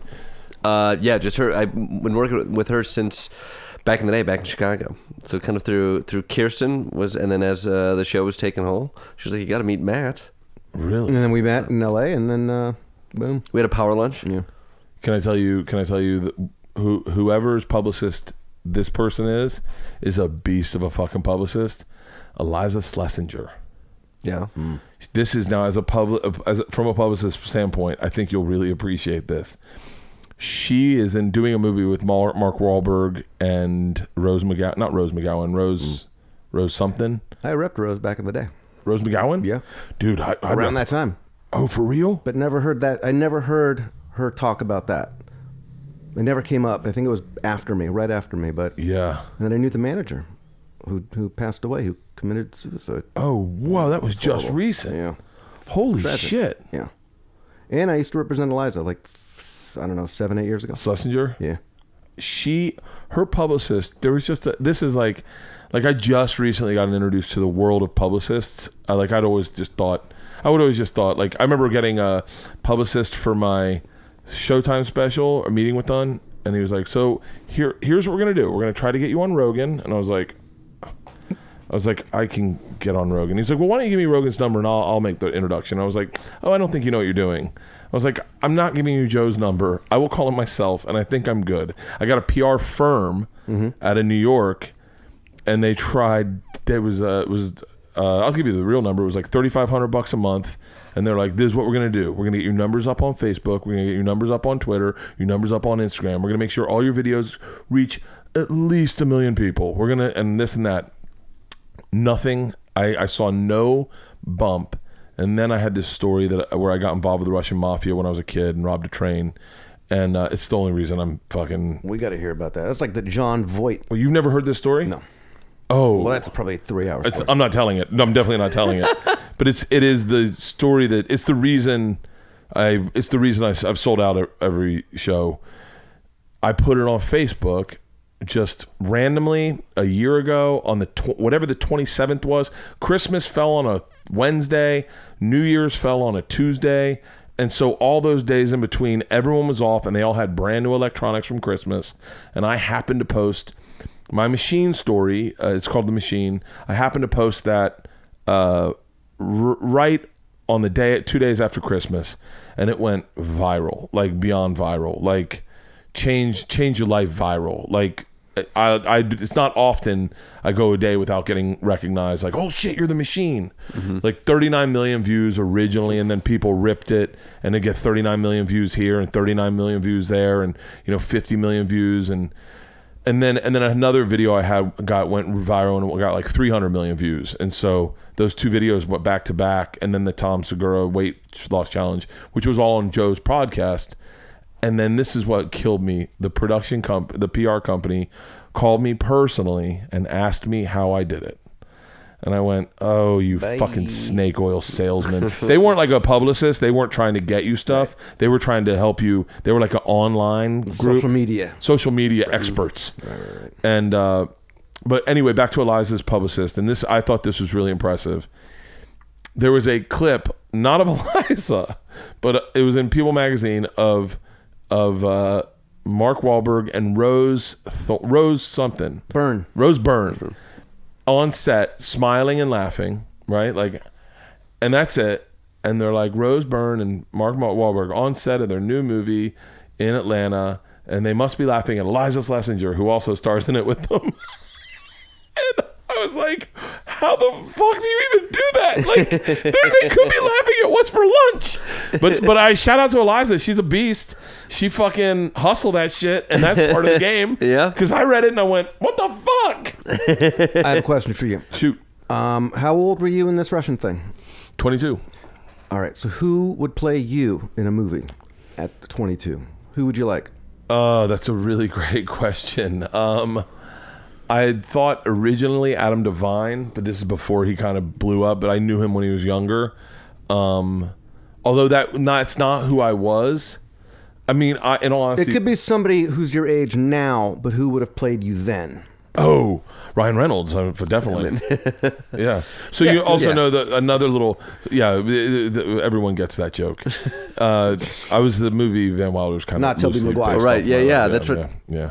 So Tobey Maguire, I'm a little more of a, like... In all honesty, I'm more like Scotty J from Boogie Nights. Wait, which one's Scotty J? Philip Seymour Hoffman. Oh, Like a little dark. bit more of the rube, like no, just like, huh? Like I'm always like a goofball. You're Like- not John C. Reilly in Boogie Nights. Oh, I am John C. Reilly in Boogie Nights. I was wrong. You're right. I am John C. Reilly in Boogie Nights. It's simple arithmetic. Oh, I love John C. Reilly in Boogie Nights. If you could star in one movie, what movie would you star in? If I could star in one movie, And it could be that already any movie that's already been. Oh, I think like I'd go Fight Club so I could play two parts. I thought you were gonna say Tupac. Well, So you now could I'm play taking it Tupac. back. You know, let me. Letterman said one pack one in a monologue once. He made a joke. He called Tupac one pack. Who said that? Letterman. Oh, for real? Dude, Letterman's the best. I see your failure. Oh, that was another publicist that was a piece of shit. I've had the worst run. I was in a car coming back from the Today Show with by the way, I'm not talking about you, Karen, with the Travel Channel publicist, and then a publicist Travel Channel had hired to help us. And I said, I think I'm going to get on Letterman. And this woman said, honey, I've been in this business for 25 years. You will never get on Letterman. What? And I said, well, I know the executive producers. And she's like, trust me. You will never get on Letterman. Who says that? I wish I could remember her name. But I mean, like in general, agent, publicist, friend, who would say something like that? I don't know. Like You told me I wouldn't get on Letterman. Just like last Well, week. he's gone. I mean, last week you were very clear. What's the one show you want to get on? Like, what would be your ideal show to get on and promote, and just to have fun? You know, even if they like bring up your show a little bit, but the ideal show where you're like, that would be fun as fuck. Yeah, I mean, Like, do you have a wish list that you give John? I'm sorry, man. What about former shows? Charlie Rose. That would have been fun. Charlie Rose would have been. Oh, that yeah. would have been. You would have been great on that. That would have been blast. Yeah, just to chat it Tom up. Snyder.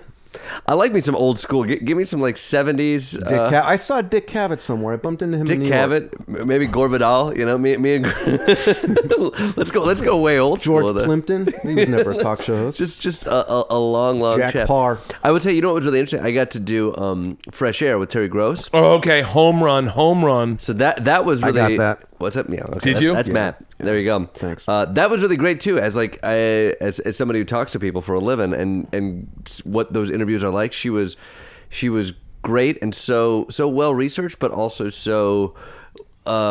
It's a show that edits down, obviously, as many do. But she definitely threw some things out there that were like, I'm gonna go down this path, and there might not be anything down there, but I'm gonna connect a couple dots. Some dots were like new, cool revelations. Some were just things that were like, oh, there's nothing down this path. We'll go back there. But it was really cool to see somebody like that who's been doing it forever kind of figure out how to get a big interview. The interesting part is that she's in Philadelphia, and that you do it via ISDN line, so you don't see her I'll pass. She says she likes. I'm not good with unless that. you're going to Philly, I go to Philly once a year. face to face. I think she said I've heard she likes that so that she has that you're not explaining stuff in person in a weird way, which I never thought of, because I heard that too. I was like, oh, do it on the show, and much like this, there is a lot of communication that we're going to have that's not non-verbal, that she likes cutting that off, so you don't rely on that, or the audience gets the same experience she has. What about WTF? I mean, that'd be great. That's a podcast I listen to when there's He's folks great. on. He'd Yeah. be great with you. That'd be great. He'd be great with you. Yeah. That's a great one. Can you hook him up with that? I tried. I can. He passed for now. What? Yeah, well, no, he's right now. He's in this musician phase a little bit, like which I don't. I mean, I get.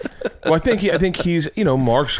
We don't need to go through everybody who passed. Am I Jesus, going to get man. in trouble What is this? after What this? I mean, come on. What? Should I stop talking? I feel like maybe I should. Come on, jump- publicist that answer. No, this is a new way of doing Nobody publicity. passes. This is a Everybody new way of passes. publicist. We're trying to find a time. That's how that should be answered. We're trying to find a time. This is how we do it, guys. Hit up Mark Maron couldn't fill it in. and We tell couldn't him fit- Jordan we couldn't fit Klebner. Jordan Klebner is dying. I'm just doing it. You see my publicist right here. You can't make shit happen. He's doing Come on, Corolla. man. He's doing Corolla tomorrow. It's not Corolla's bad. fucking great. Yeah, he's great. You're gonna have a blast with him. That'll be fun. But he's a little far. That'll be fun. That'll be fun because he's a little right. I think so. Yeah. Yeah, I've heard him say some shit that's out of this world where you're like, huh? He's like, I don't know. I think any parent that lives in an apartment with children should be held in contempt of court for child abuse. And you're like, oh, at the time I was living in an apartment with my kids. And I was like, okay. But then there's this weird sensitive side to him where like he did my podcast and I was with him and I didn't drive because I thought we might drink. So we were coming. He goes, "You want to ride home?" And I was like, in my head I was like, no. So I have intimacy issues. Like I just don't like being one-on-one with someone. Like no, I mean I don't mind this, but like if you were like, hey, will you come drop my car off with me? I'd be like, nah. And so we get in his car and he just wanted to talk about touring, and then he was like, what street do I get off? I was in Laurel Canyon. And he was like, I used to live by there. I was like, really? And he's like, do you mind if we stop by my old house? I was like, sure. And we drove by his old house, and I was like, wait, I know that house. I've been through that. They were selling that house. I walked through that house. I go, you grew up there? And he goes, I lived on the porch. I was like, what? Because the porch had been, dude, he's a really fascinating guy. He was like, I go, was the fence here when you went to school? Because we lived right across the way from our kids. He was like, when I was a kid, no one woke me up for school, and in order to get to school, I had to climb the fence every morning. And I just thought, what a tough life. Like, what a legit working class life that I did not have that experience. Yeah. Yeah. I was listening to Jimmy Buffett today, and I was singing the song Son of a Sailor, but I was singing Son of a Lawyer. And I was trying to think of lyrics for Son of a Lawyer. So I feel like we've touched on just about everything. Do we feel like we have anything else we want to cover? I'll come back and we'll fill in all the gaps. By the way, we can totally do that. Yeah. I'd love to have is you and your wife. That'd be great. And then I'll bring my wife in. We'll do a foursome podcast. Have some wine. Does your wife drink? Great. She does drink. Yeah, that would be great. I would love that. That's a fun idea. Yeah. Yeah, those are really fun. I've done them with Tom and Christina, Tom Segura and Christina Pajinski. Yeah. Ooh, your mom's house is a good one too. Mm-hmm. Tom Segura. Yeah. Next time. Yeah. Next time you come out, in May, hopefully. When you come, if you come out in May, we'll do one with me and my wife and your wife, and then I'll get you on Tom and Push's. There's a really big podcast. Fighter and the Kid, Joey Diaz. Do you smoke marijuana? I mean, not on podcasts. Oh. Do you smoke? I mean, I have to do, Wait. I do satirical comedy. You have to keep it above the fray. Oh, bro. Can I tell you, what we all look for is the virability of an interview, right? Yes. Something that really makes it pop. Uh-huh. Joey Diaz is, are you familiar with who he is? He's crazy raunchy. 55 years old. Not really sure because no one really brought his documents from Cuba. Mom died when he was young. Went to prison when he was like 25 for kidnapping a man. Spent 3 years in prison. Addicted to drugs. Cleaned up. Got into movies and comedy. He was in The Longest Yard with Adam Sandler. He's been in a lot of movies, but he's one of the quintessential podcasters. But his podcast is out of his studio. And before the podcast starts, he just smokes a little weed and you listen to music together. And then he'll be like, dog, you need one of these Death Stars. And he gives you an edible marijuana. And the conversation spins into, and it's called The Church of What's Happening Now. And all his fans are big church heads. And his fans are that elusive, like they don't listen to anything other than Joey. It's a group of people just fucking with Joey. And so when they get a guy like you or Michael Rappaport or John Turturro's brother, Nick Turturro, or when they get guys like that on, or AJ Benza, where you can go on, you don't have to smoke if you don't want to, but you got to bring a bottle of wine. You should definitely try to get a little fucked up. But trust me when I tell you, when people get high, they go viral. The videos go because you just watch a person get out of their comfort zone. It's the same thing. I'm sure you're familiar with the show Hot Ones with Sean Evans. Yeah. It's you watch a person get a little out of their comfort zone and talk a little sideways, and that is what fucking fans love. Like, it's such a great show. He laughs at his own stuff though. Yeah. Oh, yeah. But he says such fucked up stuff. He said to me one time, he was like, dog, when I first got to this country, I got attacked by 6 dogs my first week. I go, are you serious? And he's like, Bert, the last dog walked past me and then turned around and came back and bit me. That's how bad he wanted me. He's fucking amazing. But yeah, I think you should definitely start listening to more. I'll be honest with you. Yeah. And this is business talk. I think you and your wife should start a podcast separate from Comedy Central. And trust me when I tell you the money breakdown, it's more money than you make on TV. It's more money than you make on TV. Think about it. Just think about it. It's more money that I don't do TV right now because I make more money on this podcast than I ever made on Travel Channel. It is one agent. You don't pay your agent, your manager. I would definitely keep your publicist. Definitely keep your publicist. Thank you. But I was I think we're going to try to get a publicist when my special's coming out. But I was thinking about getting one for my podcast just to get guests, and I'm doing another show that I want to run by you. I want to talk to you and ask you a question about. Okay. But you and your wife could do a podcast by yourselves and just talk about the stuff that is the show. And trust me, all those fans of your show will go straight to your podcast, straight to your fucking podcast. Yeah. It is. All right. It's better than being on Twitter, I think, and all that stuff. Especially if you're not someone who's good at 140 characters or whatever, and you're someone who likes to tell a story like myself, or someone who likes to listen to a story. A lot of people drive to work. A lot of people fly to work. A lot of people get on a subway for work. A lot of people have jobs where they are sitting there driving a forklift for the day or blowing glass, or there's weird jobs out there. Not everyone's like you or me where we get up and we go to follow our passion. Yeah. And to be in their ear for an hour and a half, 4 hours, and then they'll trust me when I say when you decide to do some live tour with your wife, some improv live tour, sketch live tour, or political live tour, when the show goes live, you can just do a conversation on stage. It's a chat. I mean, that's not a bad idea. That's not a bad idea. It's very inexpensive to start. Yeah. We'll turn this off and I'll break down numbers for you. I'll Give me the numbers. And you will. And I'm telling you, when you say, you will have mic cords in your hand on the flight home.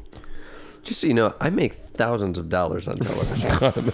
Me too. You could do it on Fridays. You could do it on Fridays from your studio. That's not a bad idea. You could do it. Nikki had one for her. Nikki had one for her sex show. I think that's what got her onto Comedy Central radio, is that she did the podcast with Dan St. Germain. It went so well. Everyone was like, well, fuck, why don't you do a radio show for us? She's a great radio interviewer. Yeah. She's fantastic. But it's, it also helps you write. If you do it enough and you kind of let it breathe and you get bits out of stuff and you go, oh shit, I should, maybe that would. I added a second one to my podcast. I added a solo one where I just go through and I talk about all the tabs I've Googled all week. So I leave up all the tabs and then I just click them and tell you what I've learned from that one tab. Oh, I love it. I have a name for my podcast if I ever have one. What do you got? By the way, I'm ready for a publicist to have a fucking podcast. I'm glad I asked with Matt LeBove. Pretty good. Oh, I like it. Glad I asked. I fucking like it. Thank you. Did you ever listen to Barry Katz podcast? Papa Barry Katz. I knew him back in the day with Chappelle. Oh, Jay Moore. God, that seems a fucking... With the long hair. Do you remember him with the friggin' long hair? Do you see that flyer right there, Boston Comedy Club? I used to hand those out at the front door of the Boston Comedy Club. Oh my God. 1997. He's a legend. 1997. He's a legend. Everybody loves Barry. Everybody loves Barry. So your show airs directly after the Daily Show at 11:30. That's right, Monday through Thursday. The Opposition. The Opposition. Yeah, you like how I got that down? You got that down. Can we just hold on? She's in quicksand. Okay, Oh, so Jesus. oh, all right. So it's just this. Sometimes it's a little higher class, and they take their clothes off because it weighs them down. This is pornography. The hot part is when the boobs hit the mud. When the boobs hit the mud. This is just a woman struggling.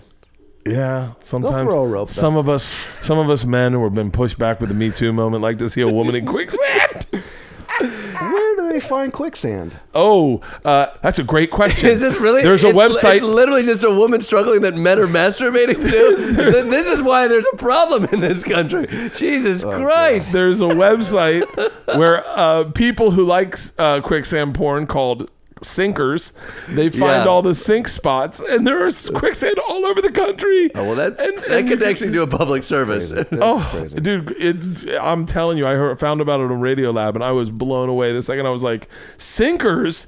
And then I watched one quicksand. The one with the girl with the red panties is the hot one.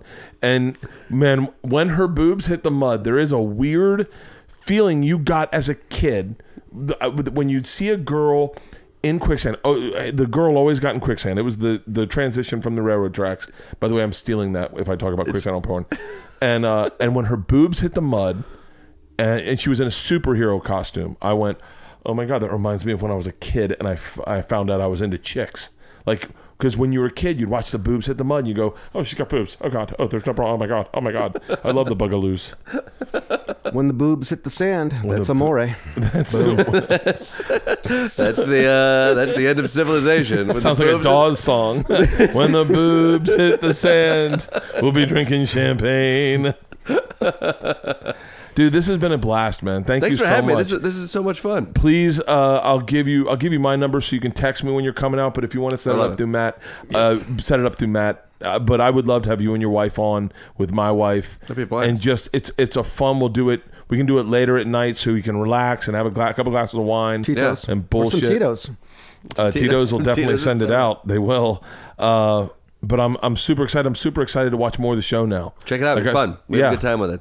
Well, congratulations, man. And Well, thank you for man. doing This this. is And so thank much you, fun. Matt. I You're appreciate very it. welcome. Thank you so much. All right. Let's talk numbers.